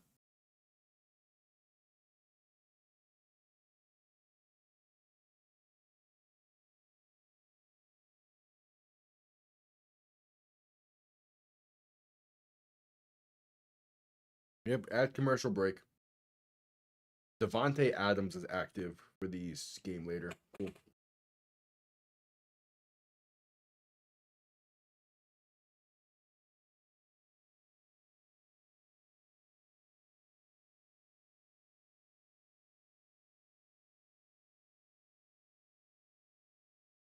Are we talking like football history specifically or all of history? Because that obviously will change the answer. If you're talking football specific, I'm getting Dan Marino that Super Bowl win against the 49ers. But yeah, Miami would be the winners of that Super Bowl instead of San Francisco. We're in a heartbeat. There's a couple of other stuff in the past like 25 years that you could perfectly find answers. I want Dan Marino to win that Super Bowl so bad.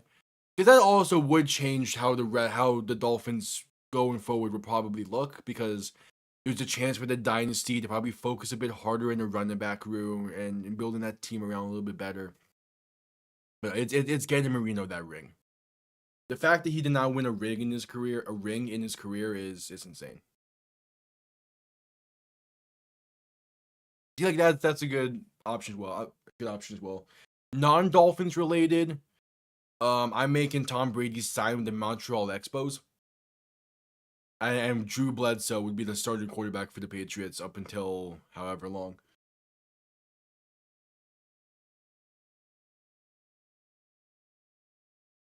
I'm making sure Tom Brady becomes a baseball player instead.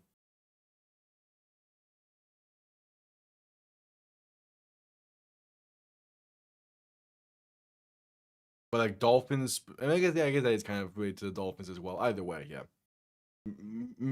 Marino getting that ring would be the main thing.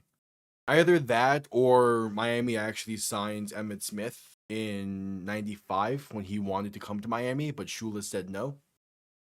Or it's actually signing Drew Brees in '05 when Nick Saban wanted Drew Brees in Miami, but then at the 12 o'clock hour said no.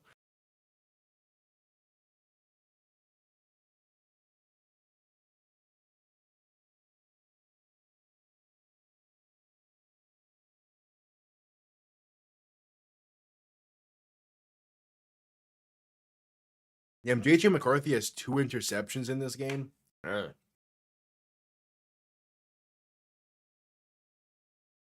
Non AFC East. Okay. uh, what would it be?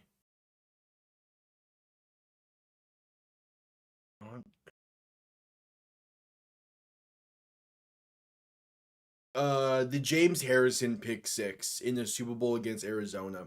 I would probably just say it's incomplete instead. The fact that Larry Fitzgerald did not get a ring sucks. So I probably would be Arizona wins that Super Bowl instead.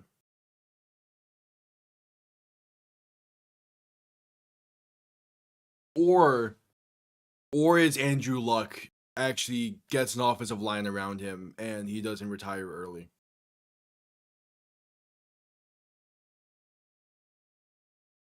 Yeah, but that's also they kind of were forced in that choice by taking McCarthy when they did in the draft.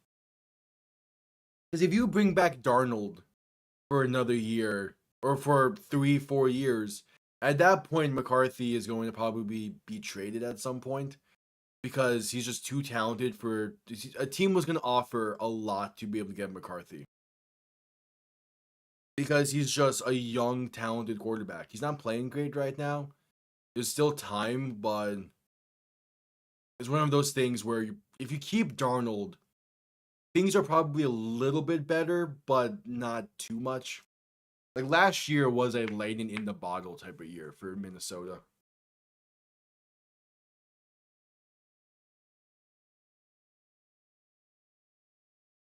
We're still at halftime.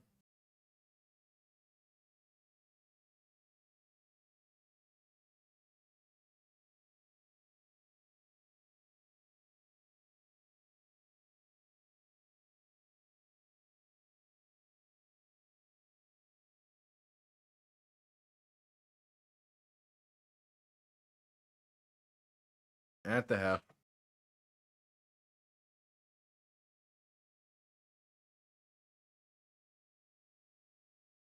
Yeah, before the game today, like during the practice and stuff, interviews with Bradley Chubb had him saying that the team is delusionally confident.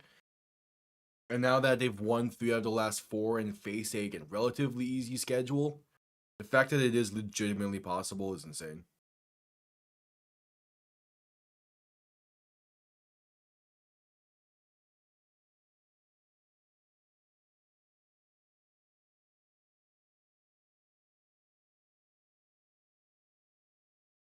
We'll see.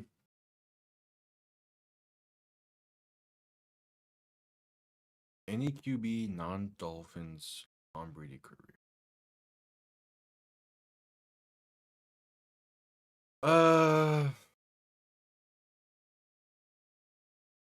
Probably Stafford. Yeah, probably Stafford.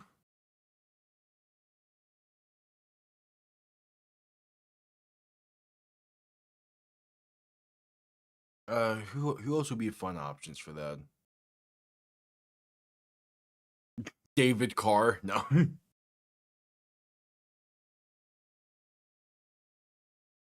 No, I'm not giving Drake May a Tom Brady like career. I can't go through it again. Well, no, because it would be Stafford still in Detroit, who would have the Tom Brady level career, and then he would eventually leave for Los Angeles in like 2040. So you'll be fine.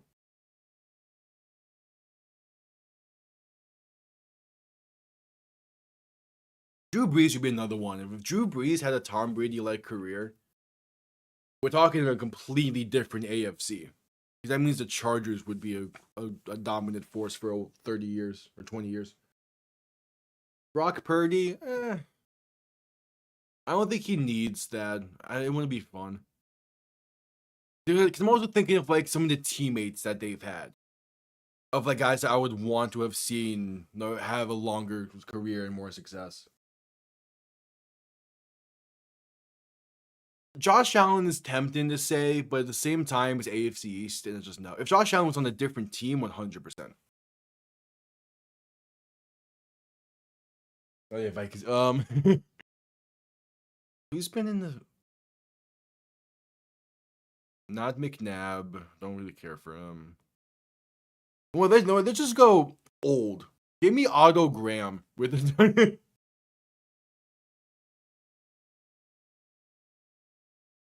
Yeah, Breeze has a ring. I'm talking about like Tom Brady level Tom Brady level career. Drew Brees in San Diego not only changes the AFC, it changes the entire landscape of the NFL. Because if the San Diego Chargers win 6 Super Bowls, they never leave San Diego. They're stuck there. So we're talking about the Raiders and Rams being in Los Angeles. Vegas does not have a team right now, and the entirety of the AFC is different. It changes the landscape. Hurts, It's also like if you do give it to Breeze, that means that LT gets a ring, Junior Seau gets a ring, Antonio Gates gets one. There's a lot more of those Chargers teams that I would like to see get a ring than I would the current Eagles because they already got one. Uh, give it to Ryan Fitzpatrick. You give it to Ryan Fitzpatrick, and the St. Louis Rams go on like this dominant 20-year run. They never go to Los Angeles. We're talking about both the Chargers and Raiders in LA. And St. Louis, like it's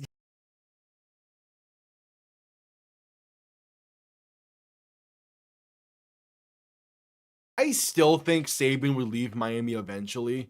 I don't think Miami would have handled the Breeze situation well. It more so is more so a what if that hurts the Saints and helps the Dolphins. But it's fun to think about.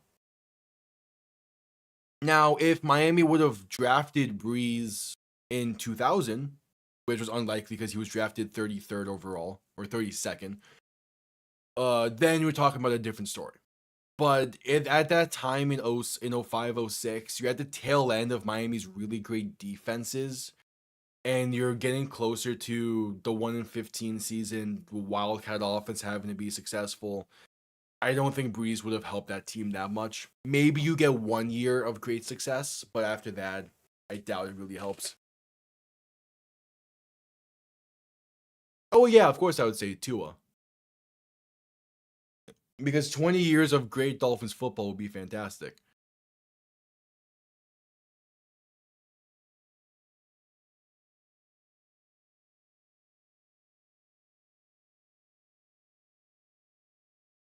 I mean, like, again, like, Breeze going to Miami was a pretty much done deal until like the last minute when Saban backed out because of the Dolphins medical staff saying dumb shit, which was something that Saban was even going to ignore them at first, and then they said something and he got scared.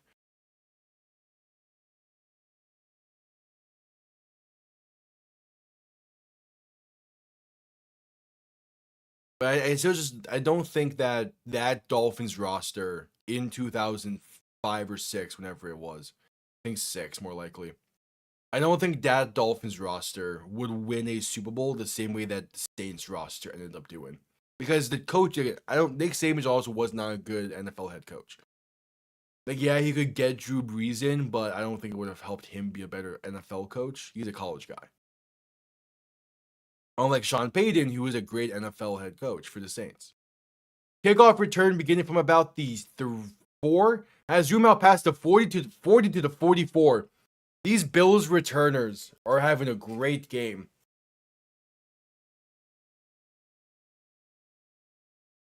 Yeah, I would pick Drew Brees. Because, again, I love the idea of the Chargers still being in San Diego. And if you pick Brees for a Tom Brady level career, that's most likely the outcome.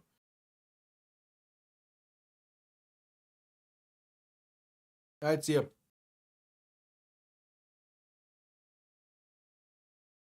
Allen and shotgun back behind him. Going to hand this off up the middle for James Cook, and he gets about a yard up to the 45.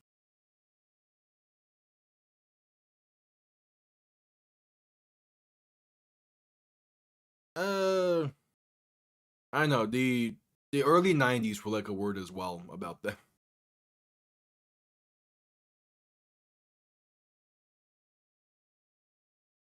I mean, like the Bills like currently are a great team.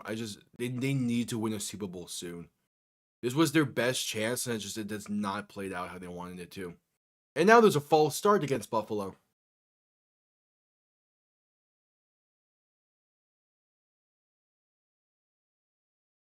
Deion Dawkins being called for false start.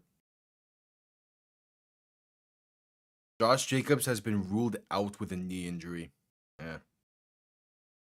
Oh, Aaron Rodgers left wrist injury. Mason Rudolph's ready to come into the game.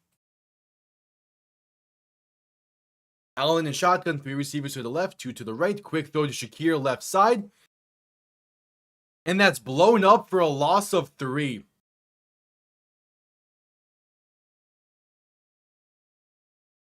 So a 3rd and long coming up. Jacob Parrish, have yourself a game. Oh, yeah. Yeah, it feels like the Bills have been so due. And with how the AFC has shaped out this season, it feels like this was the year. But they've gotten in their own way so much off of that. Allen in shotgun back to his left, 3 receivers to the right, 3rd and 16, going to look to throw.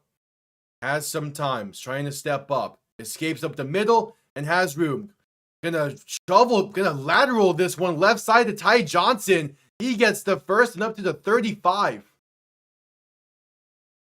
All right. Okay, Josh. Penalty marker down. They can say this is a forward pass. It's definitely questionable. He throws it at the 50. Yeah, no, that's a forward pass. That's an illegal forward pass. He throws it at the 50 and he catches it at the 51 or at the 49, the plus 49. So it was a heads up play from Buffalo. Turns out, yeah, it's going to be an illegal forward pass. Turns out not to be as heads up. So that's a loss of down, and it's a 3-and-out for the Bills. I like the heads-up nature of it, but just didn't quite work out how they expected.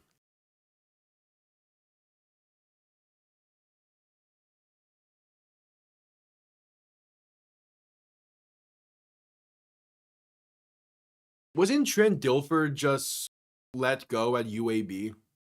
I think he can be a fine enough coach, but not like a quality NFL head coach. I like this. I would like to see him as like a quarterbacks coach somewhere. Punt comes off clean, going to take beautiful bounces and be downed at the 3. That's a great punt. And that brings us to a commercial break. Yeah, I can see him being a quarterback coach. The same way that Josh McCown is currently. And then from there, like, he works up the ranks and who knows what happens, but yeah. Aaron Rodgers questionable with a left hand injury. Rappaport saying potentially significant.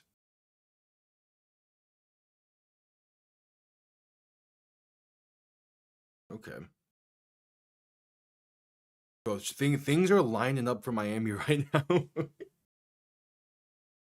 Although Mason Rudolph did beat Miami last year when he was with Tennessee, so grain of salt. Yeah, I think Tampa wins 10 games. They're at 6. They're at what, 6-3 right now, and still have four or 5 games to play in their division. They're gonna win 10 games.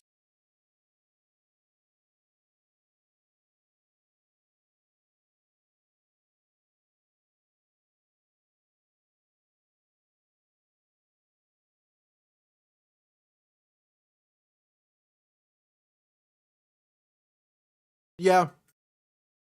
I mean, again, he's Super Bowl winning quarterback.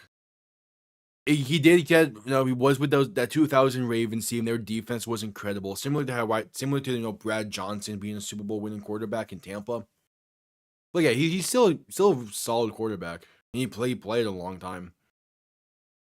So I think him being a quarterback's coach and taking that McCown route, I think could work for him. And then eventually he works his way back into a head coaching role somewhere.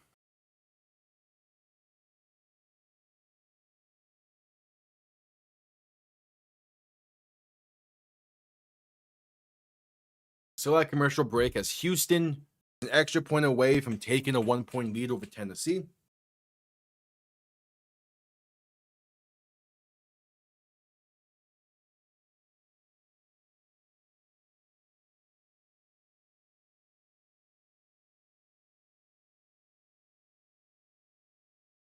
All right, just getting back from commercial break. Tampa is starting this drive backed up at their own 3.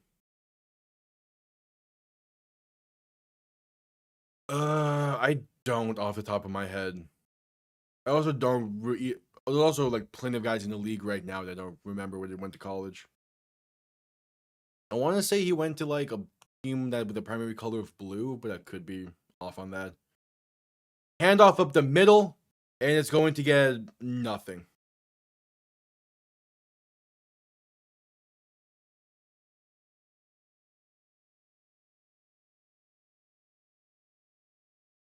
I mean, yeah, technically Caleb Williams is an OU quarterback, but nah, he's more so USC.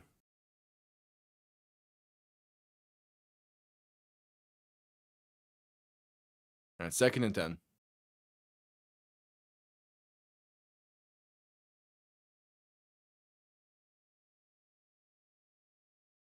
Baker alone in shotgun, 3 receivers to the right, 2 to the left, ball on the zone 4. Going to look to throw once again. Baker has time. Pass over the middle is a dangerous throw that luckily falls incomplete. Oh, Dilfer went to Fresno State. I would not guess that.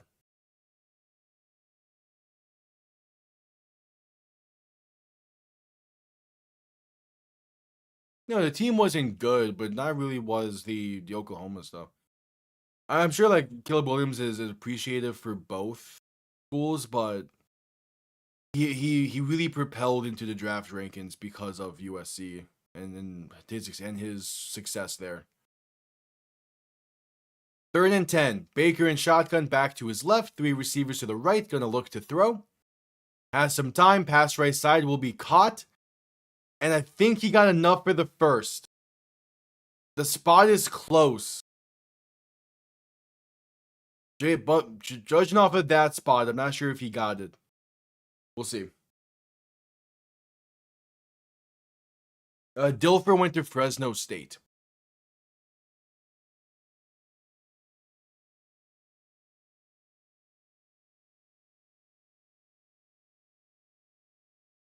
Well, yeah, of course they despise Lincoln Riley. I mean, he had something good building there in Oklahoma, and then he just up and left to USC for better money and took Philip Williams with him. Yeah, there's gonna be some despise there.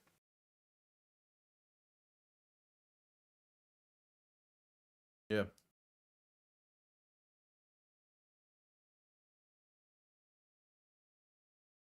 and also I wouldn't worry about if people blocked you or not. It's not worth it. Not worth to worry about stuff like that.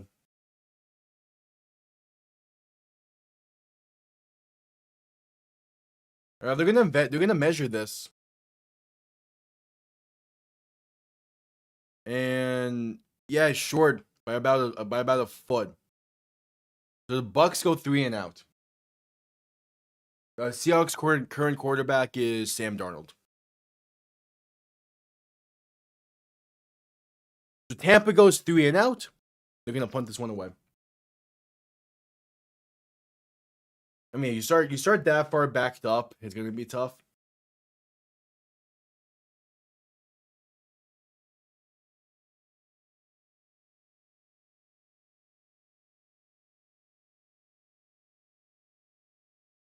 So the punt comes off clean. Going to be returned beginning from the 40, and the ball comes loose. It's fumbled and picked up by Tampa. How is this back-to-back games I've watched where someone fumbled the punt? That happened in the Dolphin game where Washington muffed a punt. And then McCole Hardman fumbles the return and Tampa falls on it, giving them some great field position. Hello, welcome on in. Yeah, like that's exactly what Tampa needed. The 3rd turnover of the game for Buffalo. Jeez. Yeah, Cam Ward went to Penix went to Washington. Mayfield and shotgun back to his right, 2 receiving options to each side. Ball now on the plus 43, looking to throw. Has time, pass over the middle, going to be caught up to about the 35, I think, with forward progress. Yep. Emeka Egbuka on the reception. Yeah, this game has been great.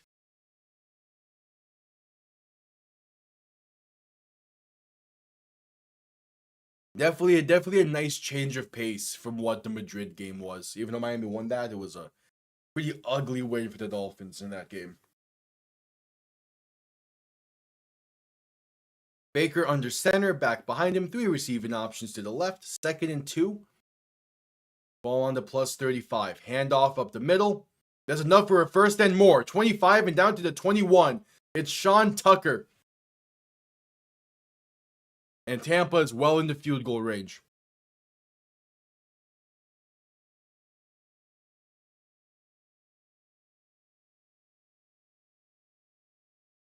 For this game, I'm going Tampa. Just because Dolphins fan want to see the Bills lose. But the fact that this has been a great game means I kind of don't care anymore. All right, thanks for tuning in. Appreciate it. Baker under center, back behind him, 3 receiving options to the right. Gonna hand this off left side for an end around to Sterling Shepard. That gets inside the 15 to about the 13. Yeah, Tampa just got all the momentum off of that.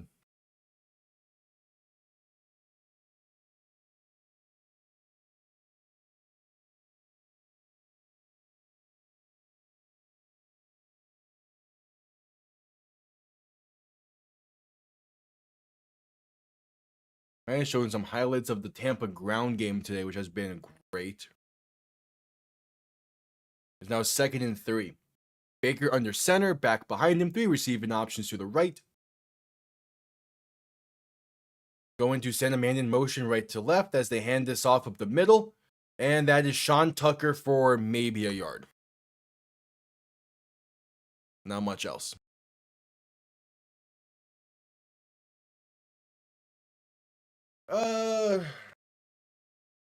Probably. It's hard to say.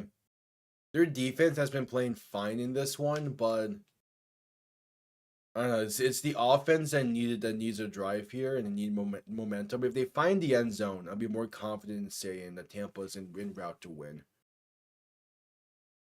Baker in shotgun back to his left, 3 receivers to the right. Going to look to throw once again. Has some time. Going to step up and escape to his right. Looking for the edge. He's going to get the first down and more inside the 10 to about the 6. Baker Mayfield, use your legs, man. It works.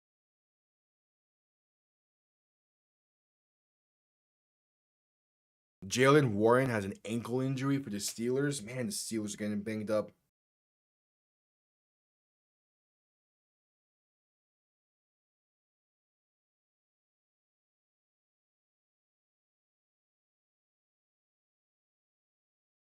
Yeah, I didn't quite see that happening. But at the same time, it wasn't the last time they played, but one of the last times in the wild card round. It was a similar story.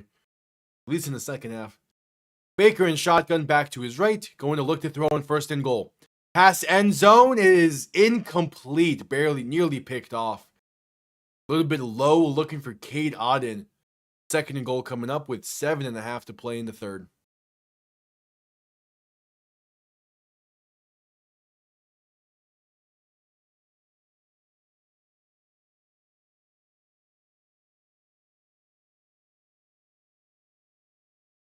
Damn, Tampa Bay this season has 0 tight end touchdowns. That's actually kind of crazy. Baker under center, back behind him. 2 receiving options to each side. 2nd and goal from the 6. Play clock winding down. To get the snap off, Baker hand this off to Sean Tucker right side. Has some blocking. And Sean Tucker, his 2nd of the game. And the Buccaneers retake the lead.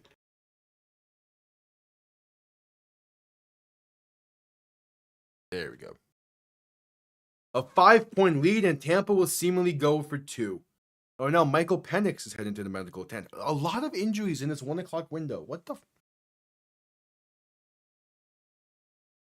Yeah, I'm shocked that the Bengals Steelers is that low scoring. I'm not that surprised of it from Tennessee Houston, though. That's kind of expected.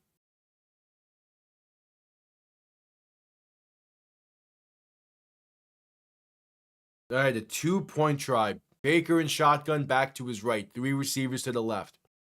To make this a 7-point game. Baker looks to throw. Pressure coming. Gonna step up.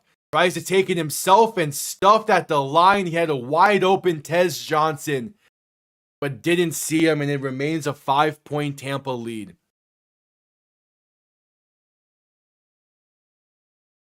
So they get 6 off of the punt return fumble, but couldn't get the 2-point conversion to make it a 7-point game. And we head to a commercial break.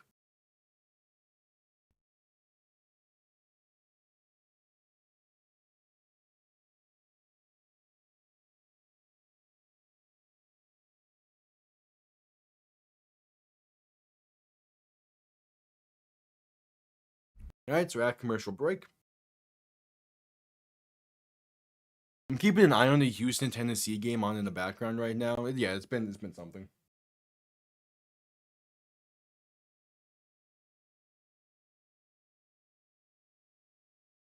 Someone had a Dolphins Josh Rosen jersey in Madrid today. What?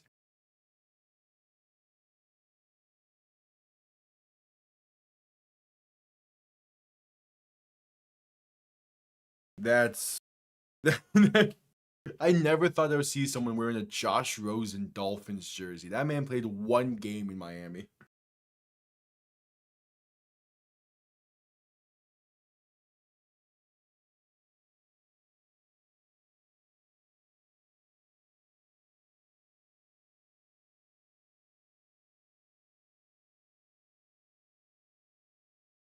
Yep, add commercial break still.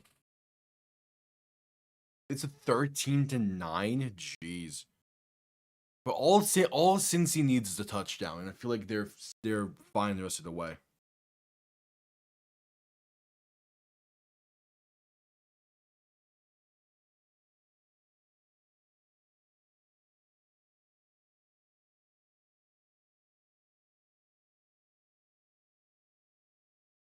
Was he still at commercial break?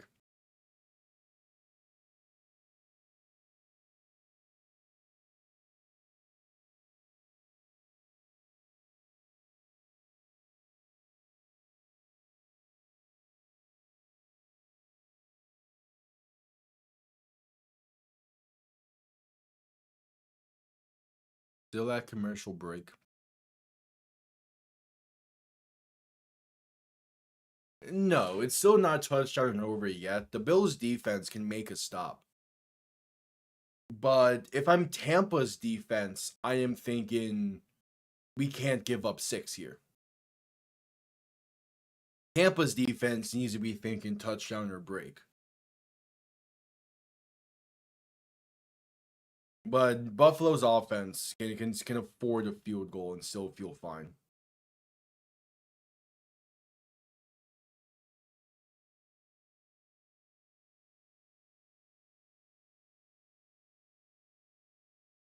All right, just coming back from commercial break.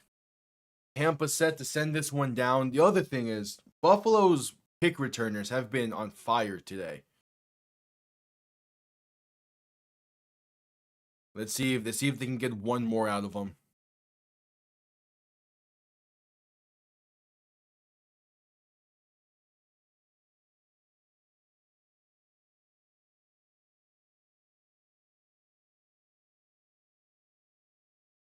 Kickoff can be returned beginning from the 10. Room out past the 20, the 30, the 35, the 40, 45, 50, and down to the plus 46. These kick returners, Ray Davis on the return.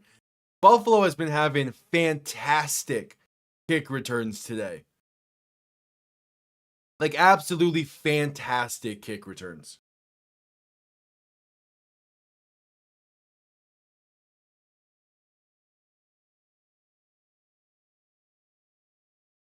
So 1st and 10 with excellent starting field position.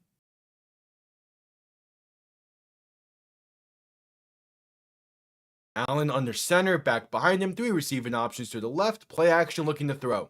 Allen with time, pass over the middle, going to be caught with space. Let's pass the 25 to about the 24 for Tyrell Shavers. And just like that, the Bills are already in perfect positioning.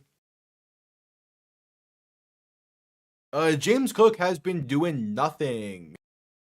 He has been held in check really well today. The Bills have not really attempted to run the ball either. They're living and dying by Josh Allen's arm.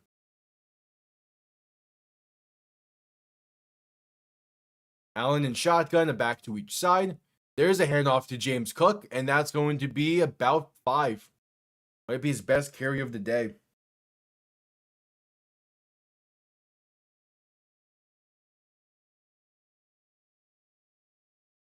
And they're comparing now last year's division winners to who's on top of the divisions this year. 3 of the 4 are out of the playoffs. The Bills are the 6th seed. In terms of the differences between last year and this year in the AFC. That's crazy. That's insane. Allen under center, back and fullback behind him, ball in the 19. They gave him a gain of 6. They give to Cook once again, and he's going to lose about 2. That's been the story of the day for James Cook. He gets a decent carry, then loses immediately afterwards. Super Bowl right now, I think it's Seattle, Indianapolis. Or no, Seattle, New England would probably be more likely. I wouldn't want to see New England in the Super Bowl, but they've just been playing really, really consistent and well football. Like they're spreading the ball really well. They're doing every facet of the offense well. They're playing impressive football. Allen to throw in 3rd and 6. Pump faking a bunch. Gonna pass it right side and misses his mark. Incomplete.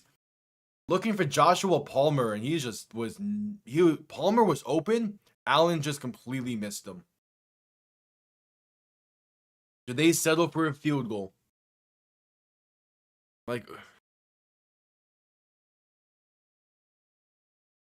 Yeah, he just completely whiffed on that throw.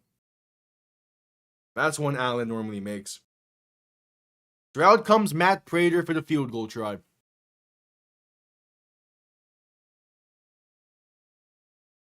Yeah.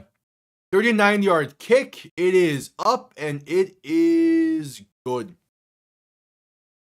All right, 2-point game with 5 minutes to play in the third. We head to a commercial break. I'll quickly be right back.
I am back. Select commercial break. I think Seattle would live for the opportunity to get revenge. To get revenge for that play.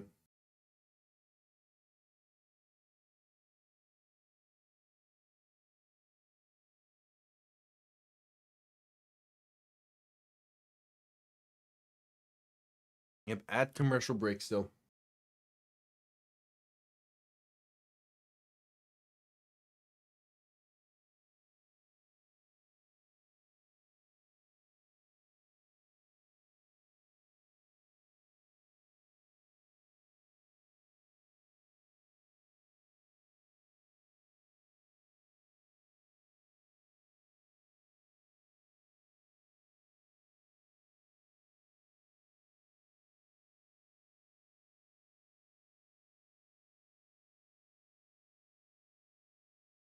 All right, just coming out of commercial break.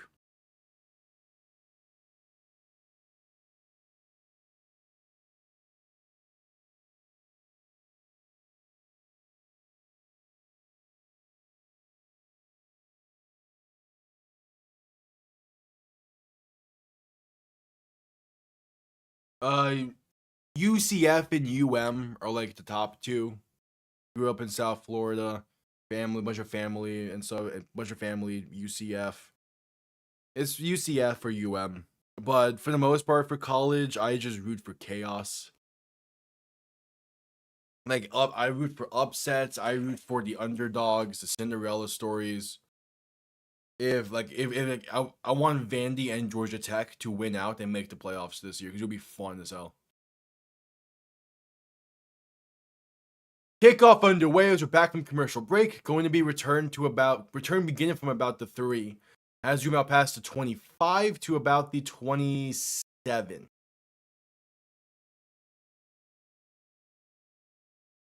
Yeah, it's D1.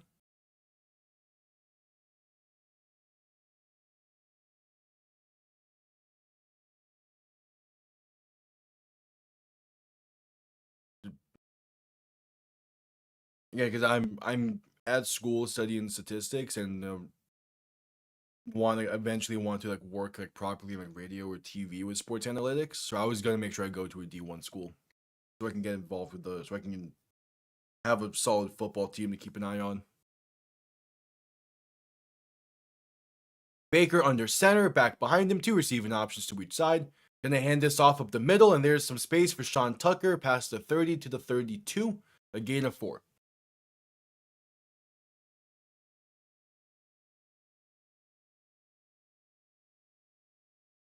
Damn, Jacksonville is up 35 to 6. Jacksonville took last week personally.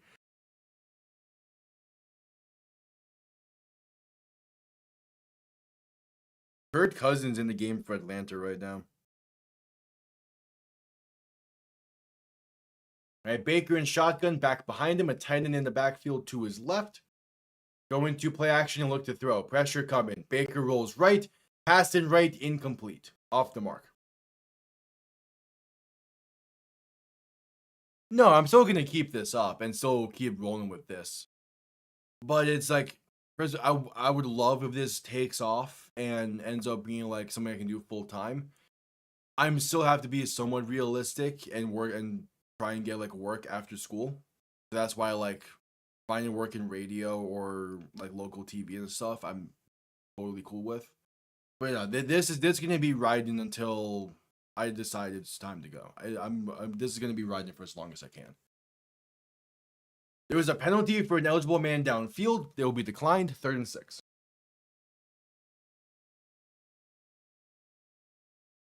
Because like for the case for like most like radio and TV stuff surrounding sports, you're very limited on what you can talk about on air. So through this, I can talk about whatever I want. So that's why like this is gonna be keeping up for as long as I can. Baker looking to throw in 3rd and 6. Pass right side is gonna be intercepted. Picked off at the 38 and returned past the 30, down to about the 25. I'm not sure what Baker was looking at there. But that's Cole Bishop. Is that 3 straight games with a pick for him? He's been having a great year.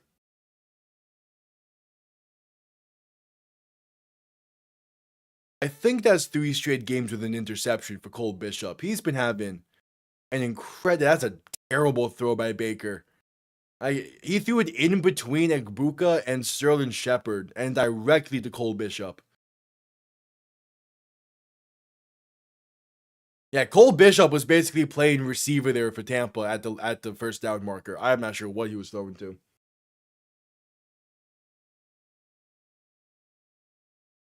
Yeah, I think Buffalo is in prime spot to win this. Like, there's still we're not even in the 4th quarter yet. There's still 4 minutes in the 3rd. There's still plenty of time.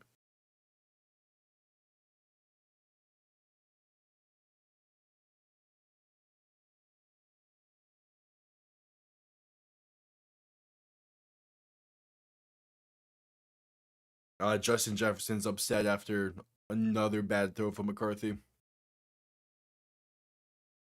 Okay, no, his 2nd straight game with an interception, but he's been having a great year.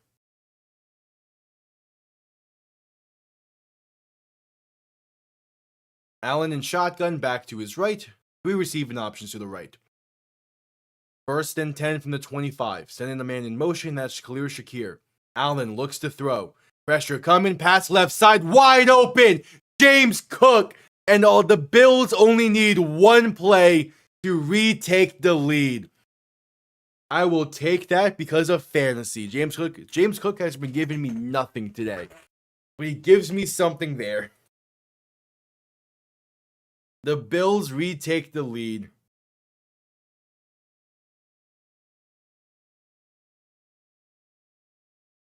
Yeah, that's nothing special about that play design. It's just have Cook go across Allen for like a pseudo play action and have him just take a wheel route up. Tampa never saw it coming. The extra point, it is up, and it is good.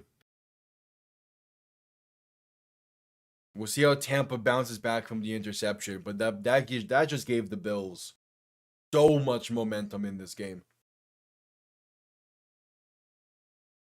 I still think Tampa can afford a loss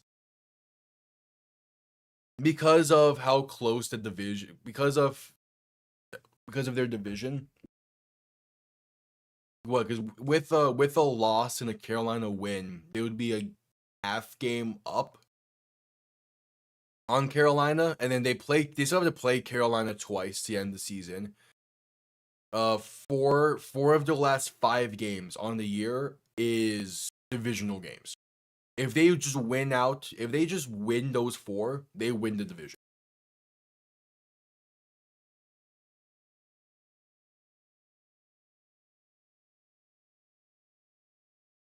There is a high possibility Tampa can end the season on a 7-game win streak.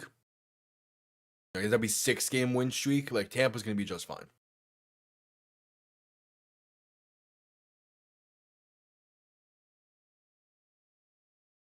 Oh, I 100% started James Cook in fantasy last week. There's been 1 week I did not start James Cook, and that was when they had their bye week. Because he is their main running back. And when the Bills' offense is going really well, it's because they're running the ball effectively.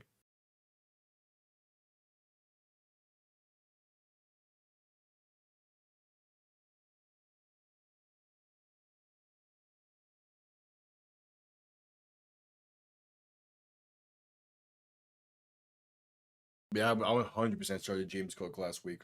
I would have been a fool to not to, even knowing the performance he had last week. Maybe because I did not have another running back.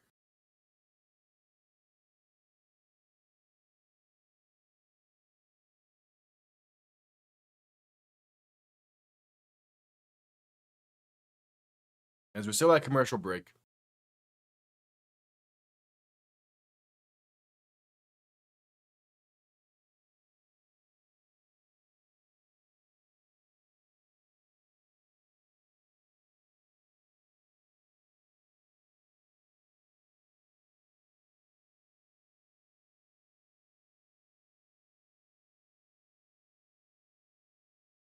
All right, just coming back from commercial break. Bill said to send this one down to see how Tampa responds to giving up a 1-play touchdown after an interception.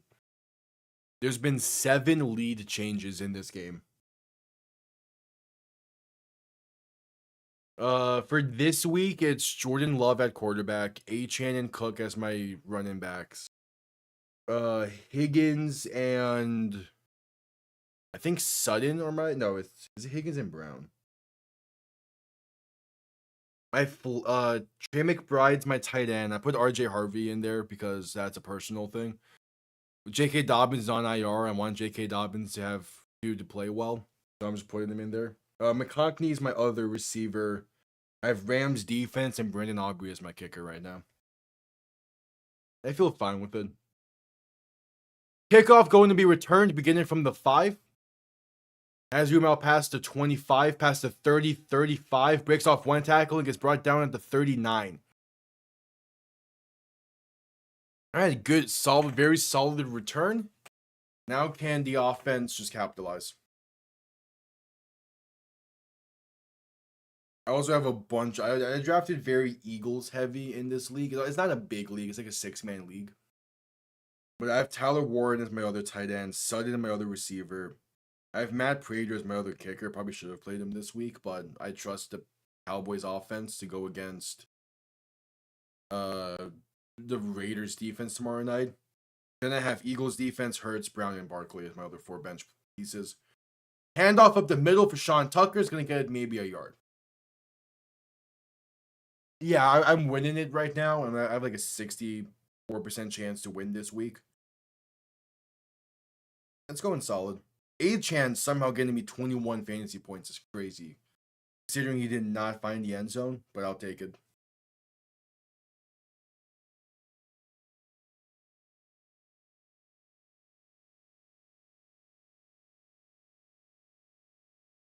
All right, Baker alone in shotgun. 3 receivers to the left, 2 to the right. 2nd and 9. 3 minutes to play in the 3rd. Baker looks to throw. Pass left side, going to be caught. And that's Emeka Egbuka breaking off 1 tackle and getting an extra 2 yards to about the 47. Jordan Poyer trying to lay the hammer, but unable to. I'm 7-3 currently in fantasy, but I'm on a bit of a win streak.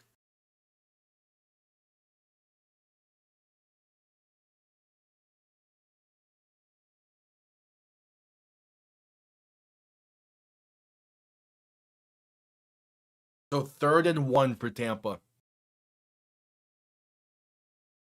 Baker under center, back behind him. Gonna hand this off up the middle, and that's gonna be enough for a first. Past midfield to about the 49. 2 minutes to play in the third. Tennessee has given up 13 unanswered to now be down by 7.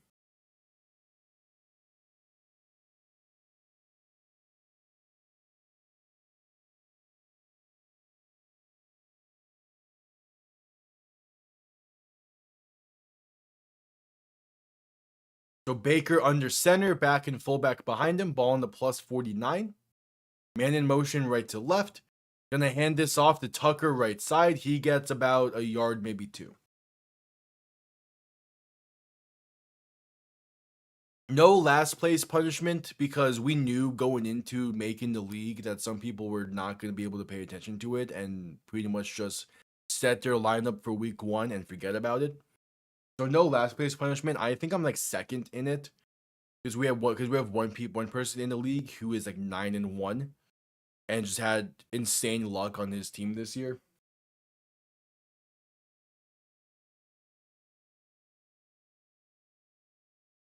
Baker and shotgun, a back to each side. 2nd and 8, going to give this to Sean Tucker up the middle. He gets to about the 45. Gain of 2 or 3 can set up a 3rd and 6-ish.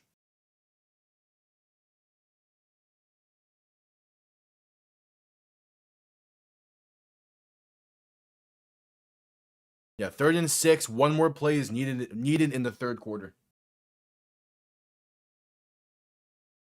Not through the ESPN app, the ESPN Fantasy app. I'm sure there's some leagues that are like, because of the punishments or like money involved, you need to. But for the most part, no, you don't need to be. Just get a group of friends going and you can sign up for free. Baker looking to throw in 3rd and 6. Pressure comes quick. An escape right side. Makes one man miss and get the first down. Sliding down at the 36. Baker Mayfield using his legs this game has made this Tampa offense look that much better. Like his mobility is a massive part to this offense that was not utilized the past however many weeks until like not been utilized the past like 4 weeks. That's the end of the third quarter. 15 minutes remain. It's a 5-point Bills lead, but the Buccaneers are driving. We head to a commercial break.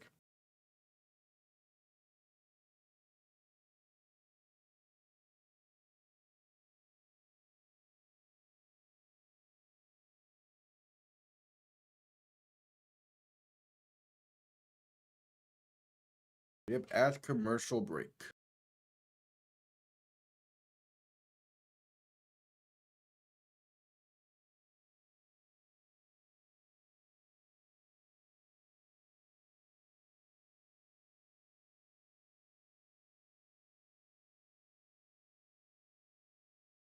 Hey, Miami is now 11th in the draft order, entering the 1 o'clock slate.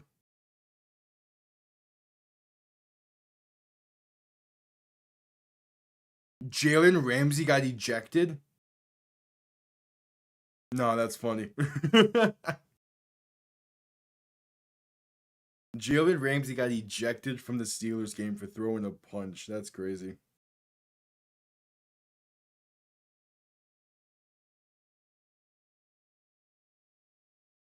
All right, still at commercial break.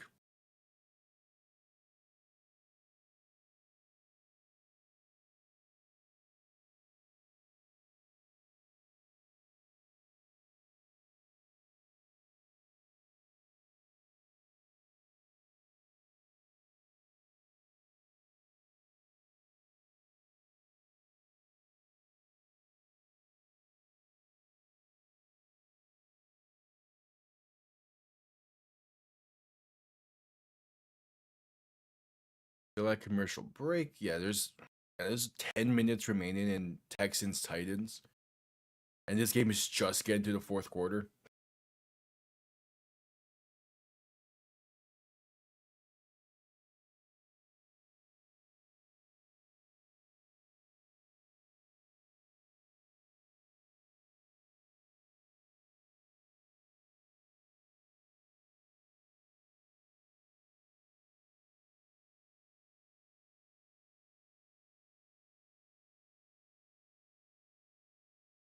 All right, just getting back from commercial break. 15 minutes to play. Can the Bills hang on, or will Tampa be able to storm back ahead and take this lead and then hang on themselves?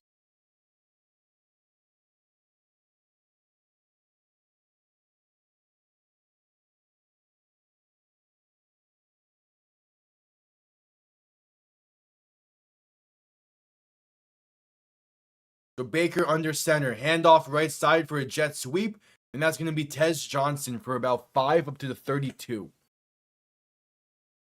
And that's how we start the fourth quarter.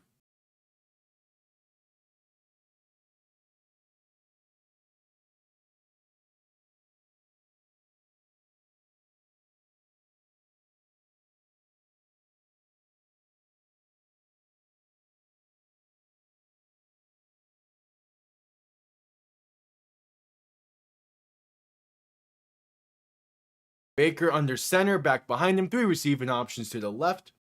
Gonna hand this off up the middle for Rashard White, and he's gonna get past the 30 to the 29. Just saw that Jameis Winston had a 1-yard touchdown run.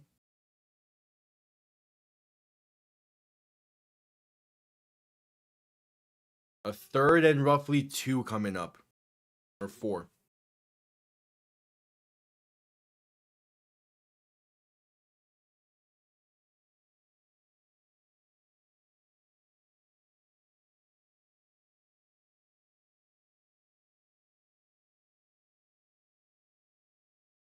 Baker in shotgun, back to his right, looking to throw in 3rd and 1. Pass right side, wide open, Sean Tucker, the 10-5, and that's his 3rd of the game. Sean Tucker, have yourself one, and the Buccaneers retake the lead. He has 2 rushing touchdowns today, and now a 28-yard receiving touchdown to put Tampa on top. A great performance.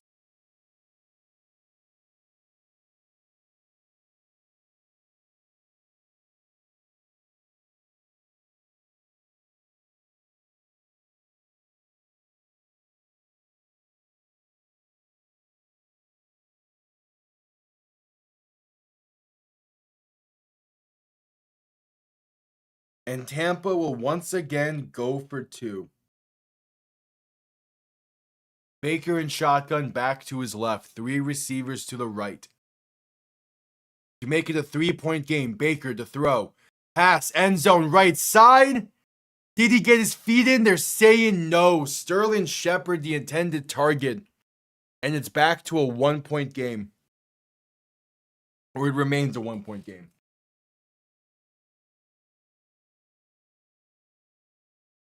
And we head to a commercial break off of that.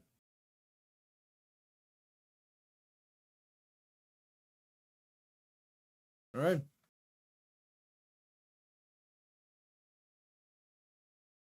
Commercial break.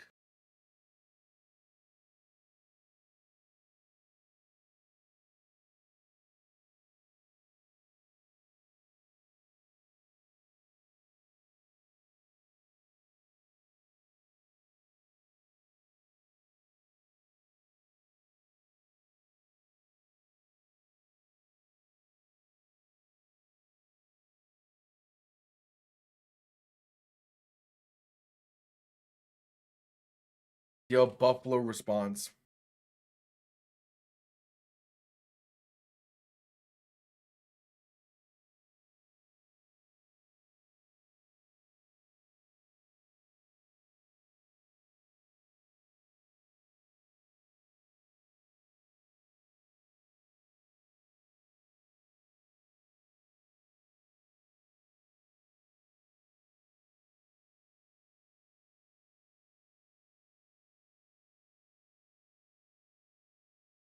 At commercial break. How's this Tennessee-Houston game going? 9:25 to play, 7-point game. Tennessee just had a holding call against them. All right, that shows it.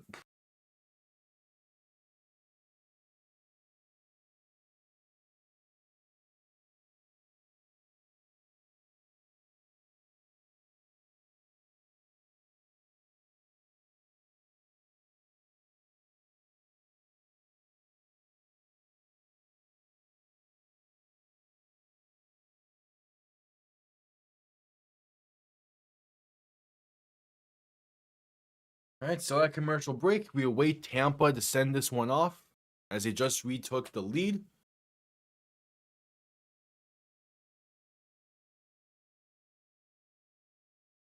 Yeah. Just coming back from commercial break.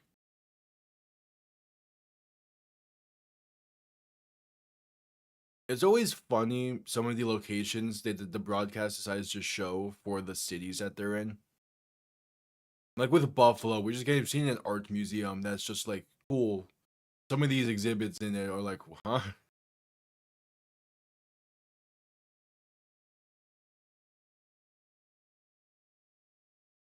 John Tucker barely stayed in bounds on that touchdown. That's a great play. Yeah, his heel never touched. So kickoff underway. Going to bounce and be picked up at about the 3. Returned out past the 15 to the 19. This is the first time the Bills kickoff unit does not get them past the 30. And we'll see how that impacts the Bills offense the rest of on this drive. The Bills kickoff unit has been incredible today. That was a little bit of a mishap.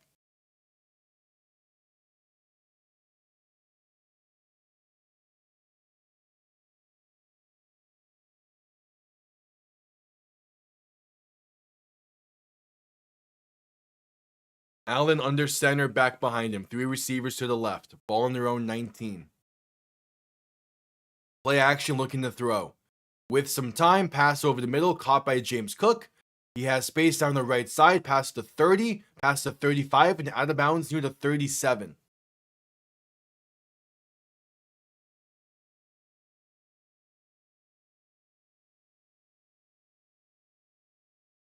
All right.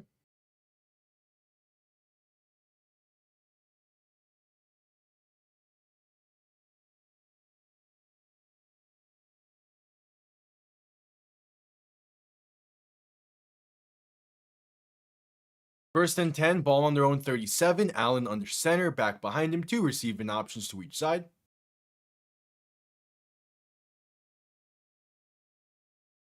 Play clock winding down to get the snap off in time as they toss this left side for James Cook. And he is going to maybe lose a yard on the play. Not much going for him.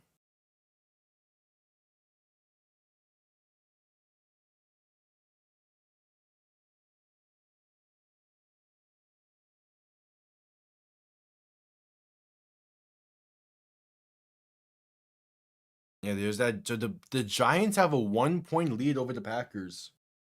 Deep into the 4th.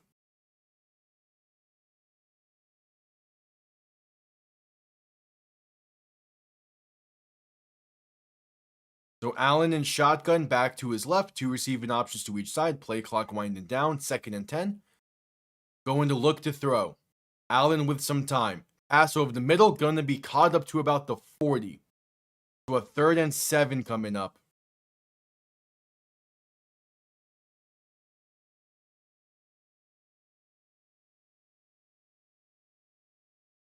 That is Kaliki Latu on the reception.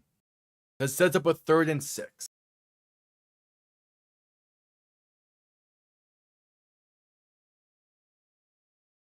Allen in shotgun. 4 receiving options to the right. Motioning someone closer into him in the backfield. So 3 receivers right, 1 to the left, a back to his right. And there's movement before the snap. False start against Buffalo. Gonna make this a 3rd and 11.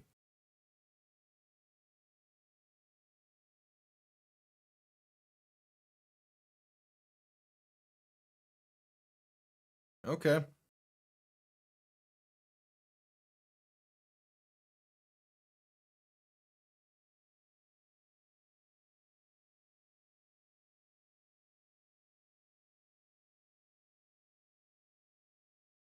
So Allen in shotgun, a back to each side. Tight end in the backfield to his right, running back to his left. 3rd and 11 from your own 36. Allen looks to throw. Has time. Pass right side. Wide open. Bobbled. And it's caught. Toe tapped along the sideline. Curtis Samuel to the 39. And now they're ruling it incomplete. After the refs had time to discuss. It's being ruled incomplete. That's not a good camera angle. I need to see if you guys feed in. There's the bobble. Oh, no. He gets his feet in. That's a catch. Has possession there. His left foot's down. Yeah, no, that's a catch. That's going to be overturned quickly.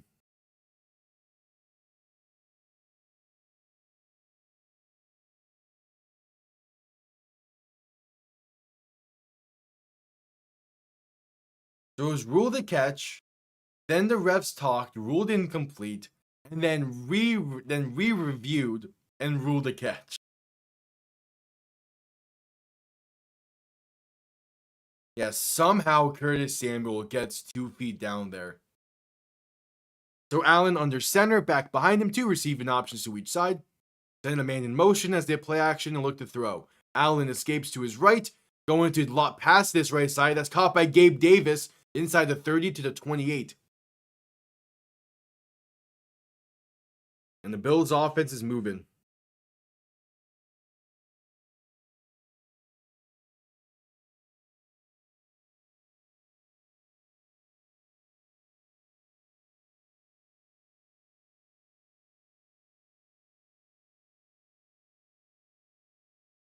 First and 10.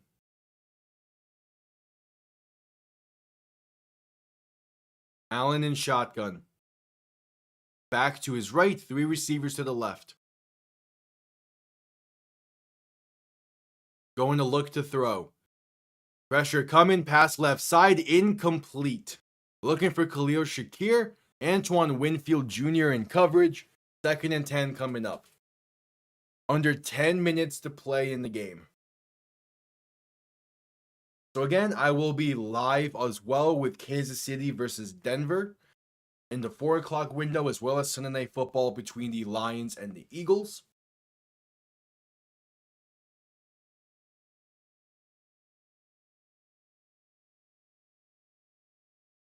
As Allen in shotgun back to his right, 3 receivers to the left. Play clock winding down. Allen going to look to throw once again, stepping up, passing over the middle, has a man. Down to the 5, it's Dawson Knox. 1st and goal for Buffalo.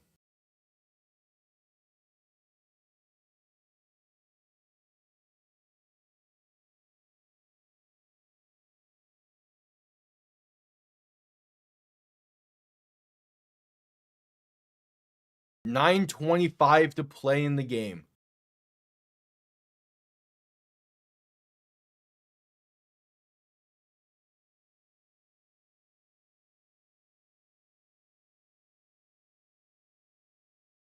First and goal, Allen in shotgun.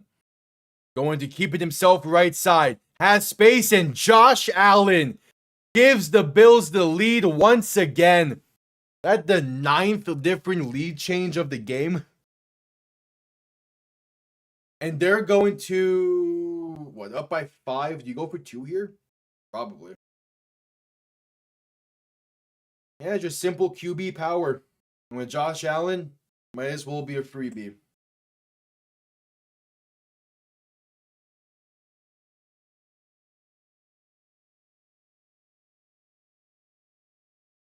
$9:06 to play in the game. And they're going to go for 2. Allen under center, back behind him. 2 receiving options to each side. Heading in motion, left to right. Gonna play action and look to throw. Allen, pass right side, is well off the mark and incomplete. Looking for the fullback, Reggie Gallum, and it remains a 5-point game. There has been 3 different 2-point conversion attempts in this game. Neither of them have been successful. And we head to a commercial break with 9:06 to play in the game.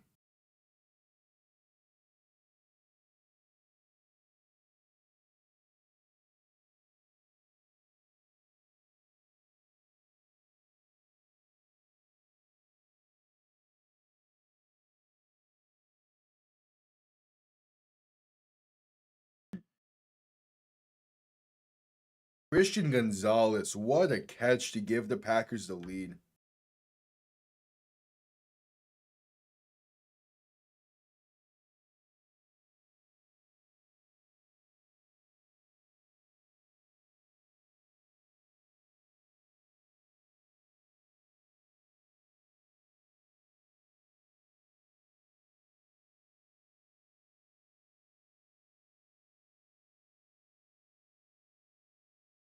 Zip at commercial break.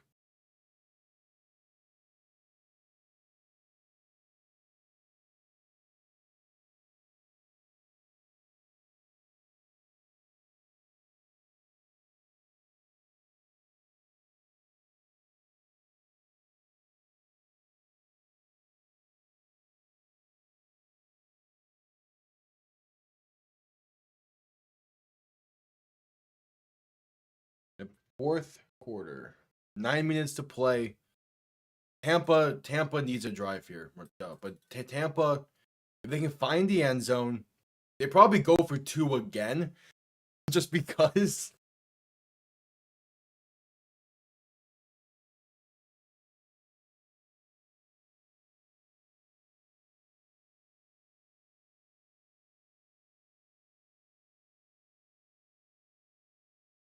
We will see. Select commercial break.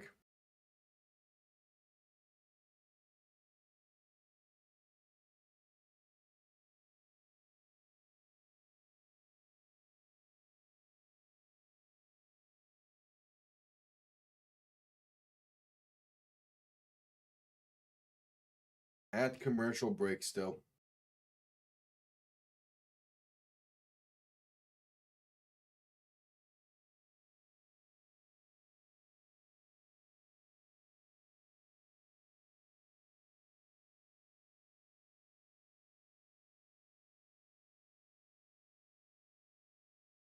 All right, just getting back from commercial break.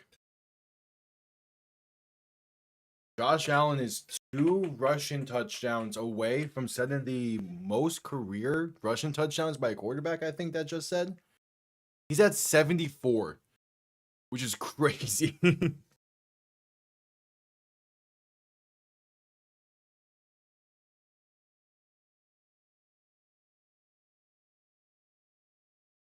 All right, Matt Prater set to send this one down.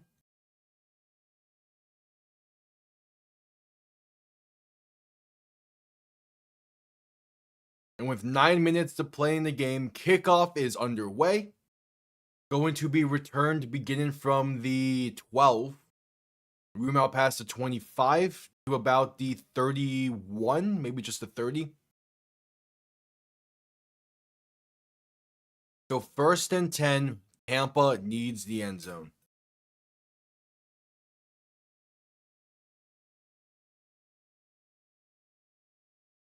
Josh Allen has 5 total touchdowns in this game. Jeez. Cam Ward just got sacked. That's probably going to do it for Tennessee. Baker under center, back behind him. 3 receiving options to the right. Man in motion right to left as they hand this off up the middle for Sean Tucker, and he gets about a yard, maybe 2. But not much else.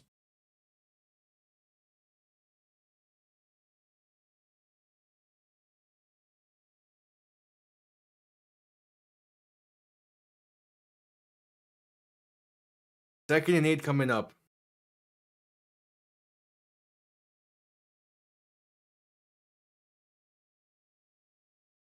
The Bills have 56 rushing yards. Tampa's up to over 200.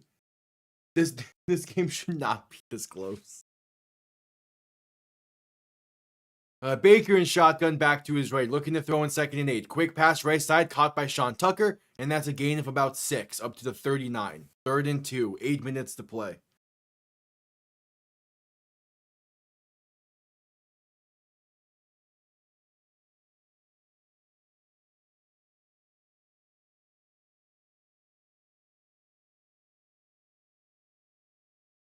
Third and 2.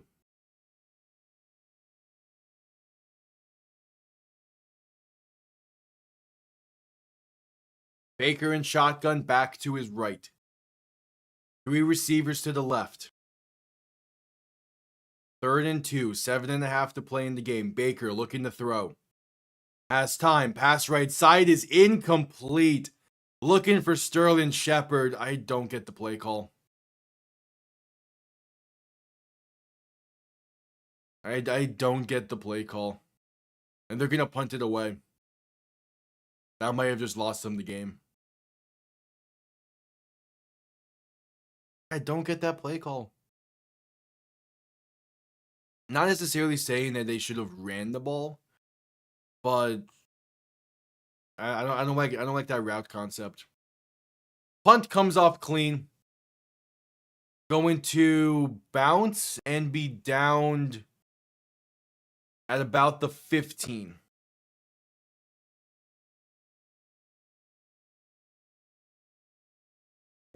A field goal keeps this a 1-score game. The Bills find the end zone again. Depending on how much time they kill, that might just about end it.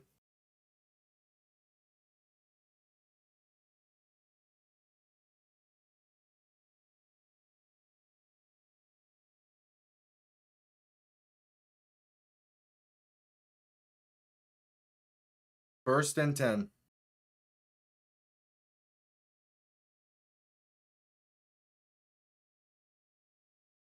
Josh Allen has like nearly 300 passing yards. They cannot run the ball. Allen under center, back behind him. 2 receiving options to each side. And toss right side for James Cook. And there's the lane. Best carry of the day for Cook. And that's going to get a gain of 7 or 8.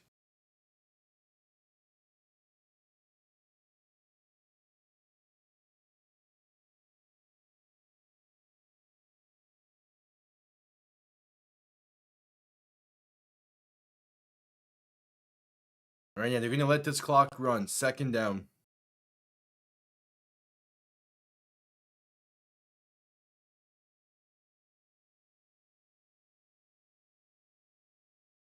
They ruled it a gain of 7, so 2nd and 3. Allen in shotgun, back to his right. 2 receiving options to each side, looking to throw. Pressure coming, pass right side, a wide open Gabe Davis. Going to get past the 30 to the 34. Might give him the 35.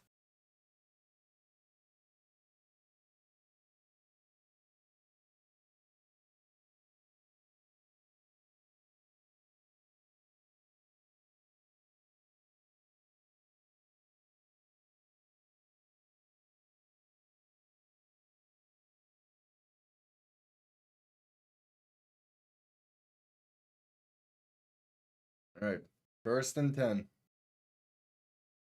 Allen in shotgun, back to his right. Going to shift the back to his left. Two receiving options to each side.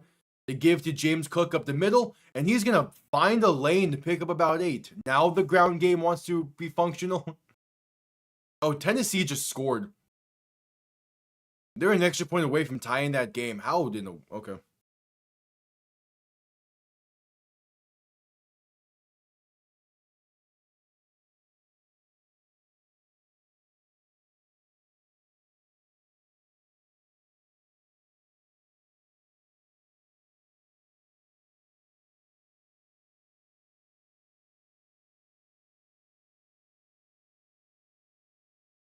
Second and 2. Allen under center. Gonna pass this right side to James Cook. Has plenty of space. Past the 40, down to the 35 before being stood up. Yeah, no, that the Buccaneers not scoring on that previous drive lost them the game. For this is an insanely high scoring game, and the fact that it came down to that makes sense and is also crazy.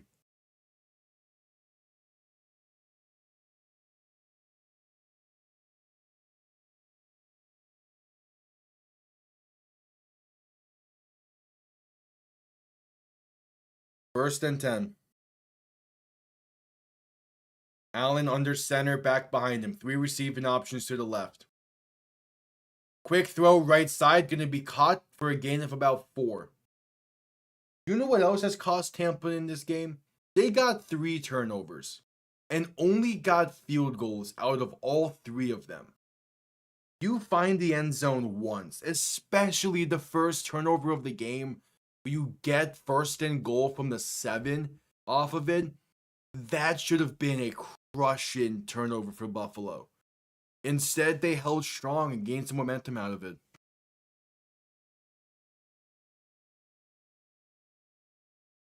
Allen in shotgun back to his left. 2 receiving options to each side. Ball on the plus 31. The give to James Cook right side will go for about a yard up to the 30s. 3rd and 5 coming up. 3.5 to play.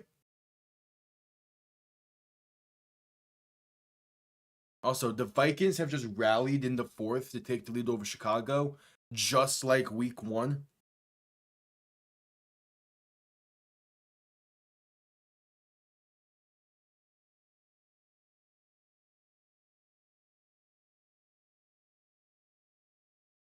Allen in shotgun back to his left. 3 receivers to the left. A big time 3rd down here for Tampa. Allen, quick throw left side to Shakir. Trying to get the edge and unable to. It's a loss of 2, a penalty marker down. And this penalty could decide the game. If it's on Tampa, that gives the Bills a free first.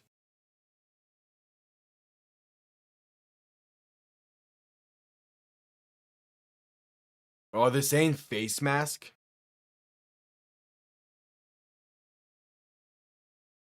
Yeah, face mask against Tampa. And that might do it. 2:50 to play and your defense finally got a stand. Oh, that's unlucky. That's an unlucky break. Jacob Parrish was called for it. Yeah, he'd been having a great game. But that's such a bad mistake to make in that moment. Argument that it should have been offset and penalties with an offensive holding, but still, you can't be grabbing the face mask. Allen under center, back behind him, 3 receiving options to the left. A handoff up the middle to James Cook. He cuts right, has space inside the 10 to the 8.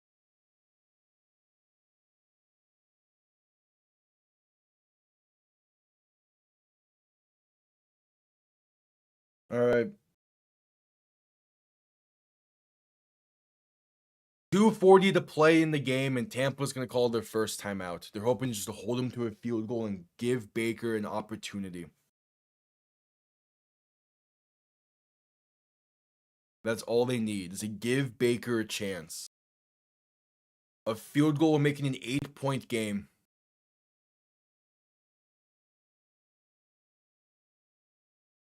What a catch from Nico Collins.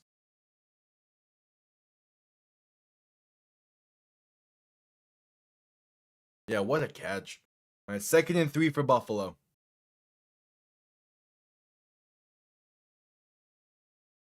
And they're still showing replays of this face mask penalty.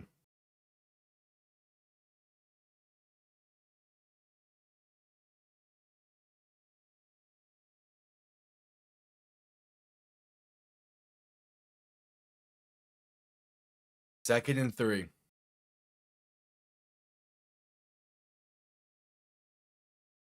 Allen in shotgun back to his right.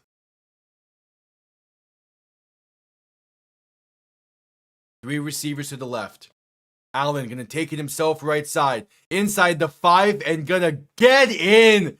Josh Allen, his 6th touchdown of the game. And that very well might be the dagger he took last week personally. A 6 touchdown day for Josh Allen.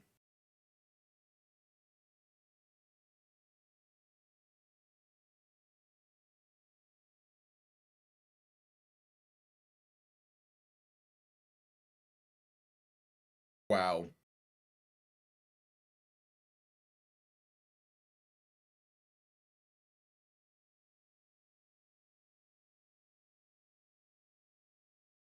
Matt Prater on for the extra point.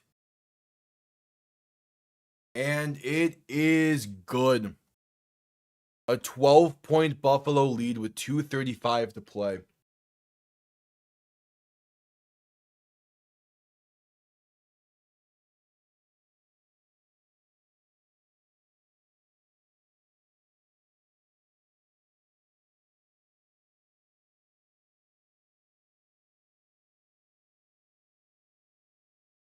75 career rushing touchdowns, tied the most all time in the regular season by a quarterback with behind Cam Newton. Just wow. He had an incredible game.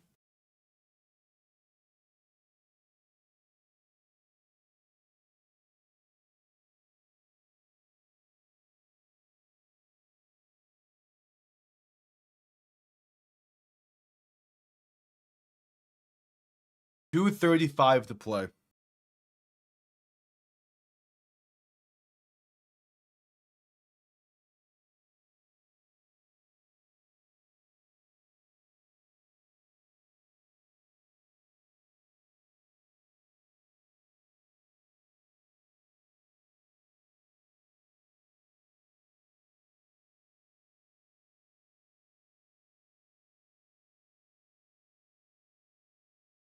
$2:35 to play. Tampa's gonna need something shy of a miracle here.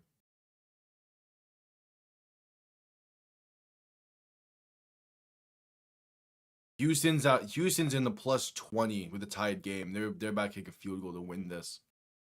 Still a lot closer of a game than I thought it was. Then a lot closer of a game than I feel like most people thought Houston and Tennessee could have been.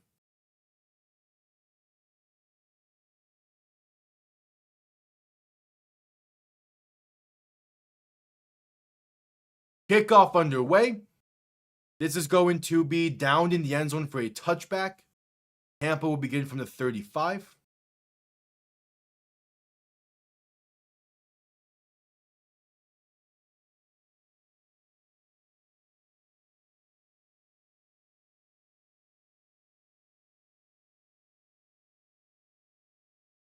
Yeah, what a bounce back performance from Buffalo.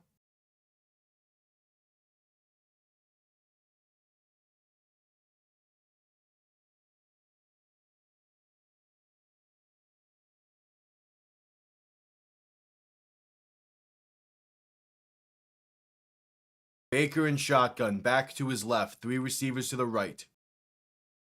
If they can somehow score on this play, they're still feeling fine, but they're going to need a lot of help. Baker to throw. Pass left side is off the mark and incomplete. Pressure got there, forced the bad pass.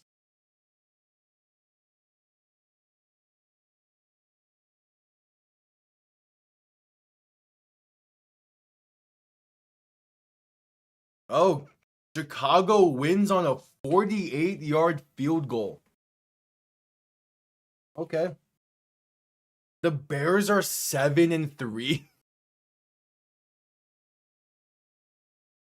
Baker in shotgun, back to his right, 2 receiving options to each side. Going to look to throw. As time, pass is tipped at the line and incomplete. Houston's game-winning kick attempt. It is up. And Houston wins on a walk-off field goal.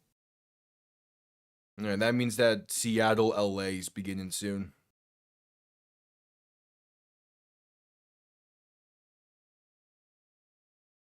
Hey, of course I don't get that game naturally on Fox. Why would I? 3rd and 10. Baker in shotgun, back to his left. 3 receivers to the right. Going to look to throw. Pressure coming. Steps up. Pass over the middle is caught by Cade Otton. He gets past the 50 and brought down at the 46.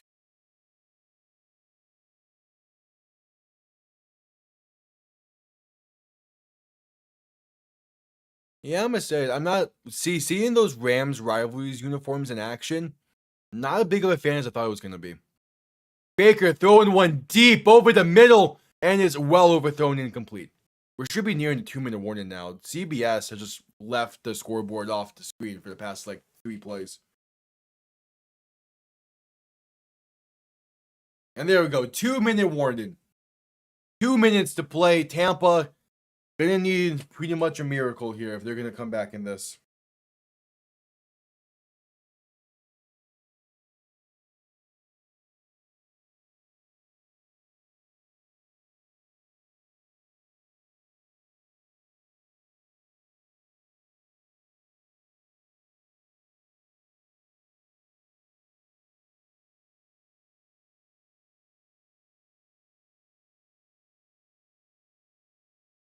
Add commercial break for the 2-minute warning.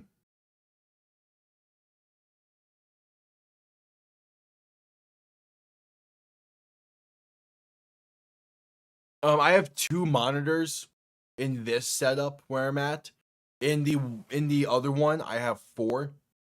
Where but the difference with that one is the top one's kind of like a smart TV, so I can quad box stuff.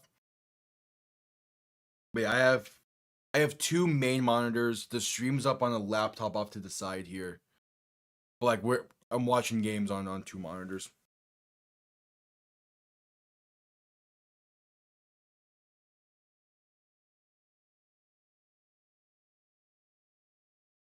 Because I just like being able to have like whatever I'm working on one monitor and then something on in the background on another.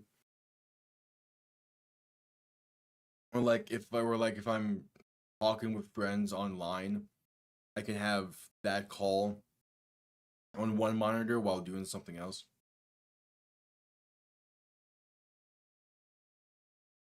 I'm gonna keep the Seahawks Rams game on in the background the same way I did Titans Texans, so that's now on there.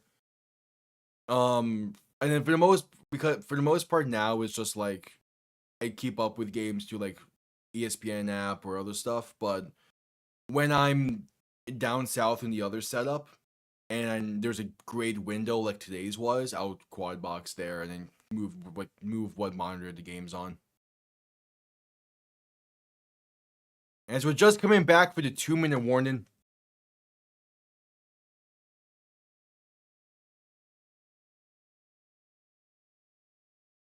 And again, I'll be live with Kansas City and Denver right after this. I just probably should schedule that stream soon. That's fine. Baker in shotgun, back to his right. 3 receivers to the left. 2nd and 10, looking to throw. Has time. Passing deep. Right side is off the market, incomplete. Looking for Emeka Egbuka. 3rd and 10 coming up.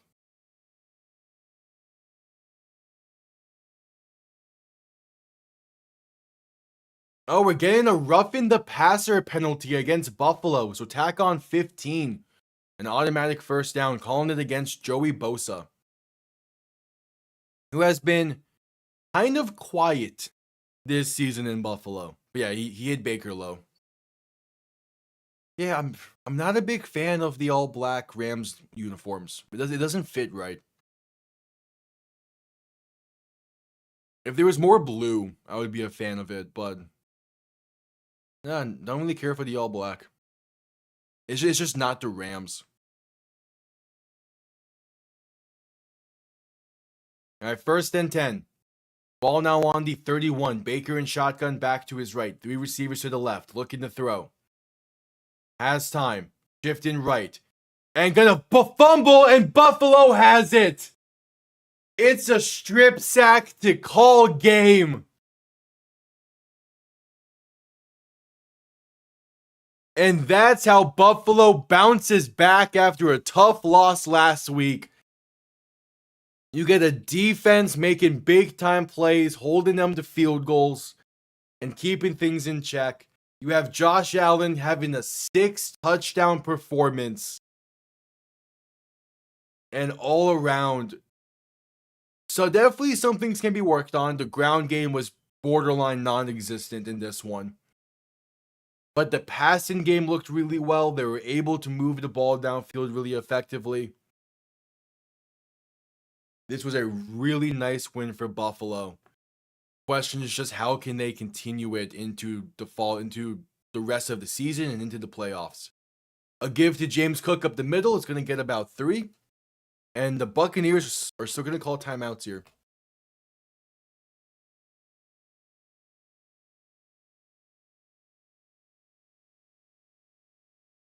Justin Herbert was pulled from the game after going 10 for 18 for 81 yards and an interception. God, the Chargers offense was not existent today, huh?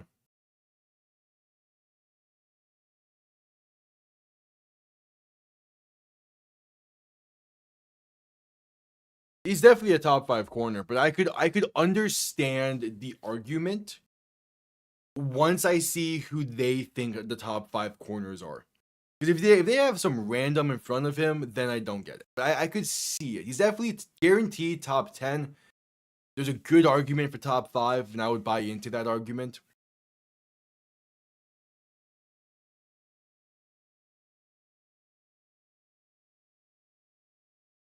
Allen under center. Gonna hand this off up the middle for James Cook. He gets brought down at the 45. Another gain of roughly 3. And Tampa will call their final timeout.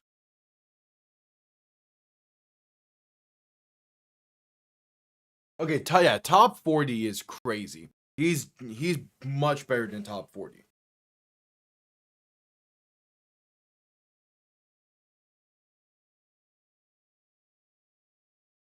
Like, no, PS2 is a top 10 corner in the league.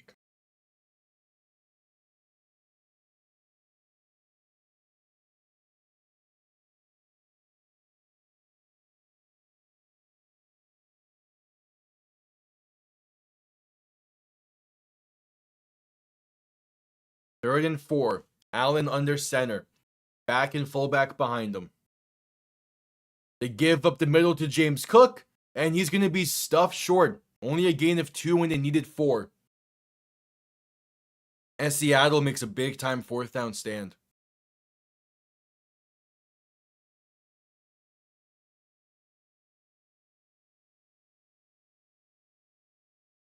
Carolina takes the lead with a minute to play.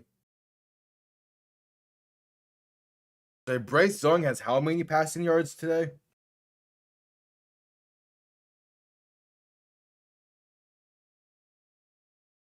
Yeah, like PS2 is a top tier corner in the league. Buffalo trying to get Tampa to jump off sides. It is unsuccessful. They call their first timeout. Where are we at time wise? 10 minutes ish. Okay, I'm gonna schedule the 4 o'clock stream just to be safe. 49 seconds to play. A first down ends it, but they're probably gonna punt this one away now just to be safe.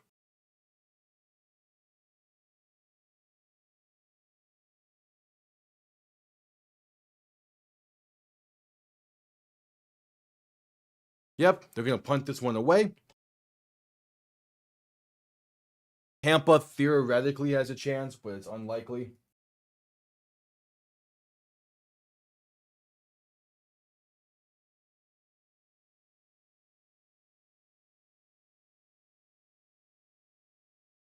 Punt comes off clean. Going to bounce and be downed near the 19.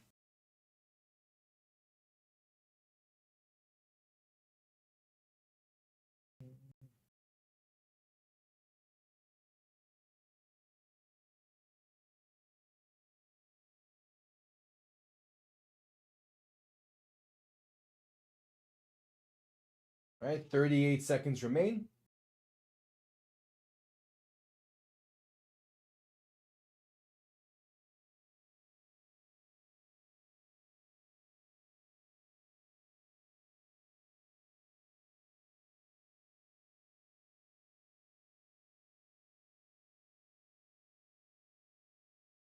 As the Chiefs Broncos stream is now scheduled. Okay, and Tampa's just going to need this one. Did the Bills call timeout? Yeah, the Bills call timeout. Teddy Bridgewater in the game for Tampa. They're just going to need this one at halftime. Or halftime to the game. They're down by too much.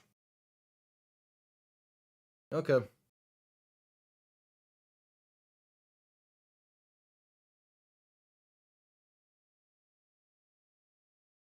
Yeah, there's not enough time left for the Bucks to come back in this.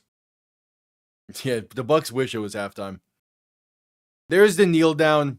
That will do it. Your final. The Bills with a very nice bounce back win. And that will do it from Buffalo. 12-point win for the Bills. Tampa, losers of back-to-back. And with how Carolina is looking, they might only be a half a game ahead of Carolina after today. There's a little bit of panic starting to arrive in Tampa, but I don't think there's enough yet to really be for it to be noteworthy. But that will do it in this stream. And very shortly, I will be live again with the Chiefs and Broncos. Hope to see you all there. If not, I'll see you all next time. Have yourselves a damn good one. Peace.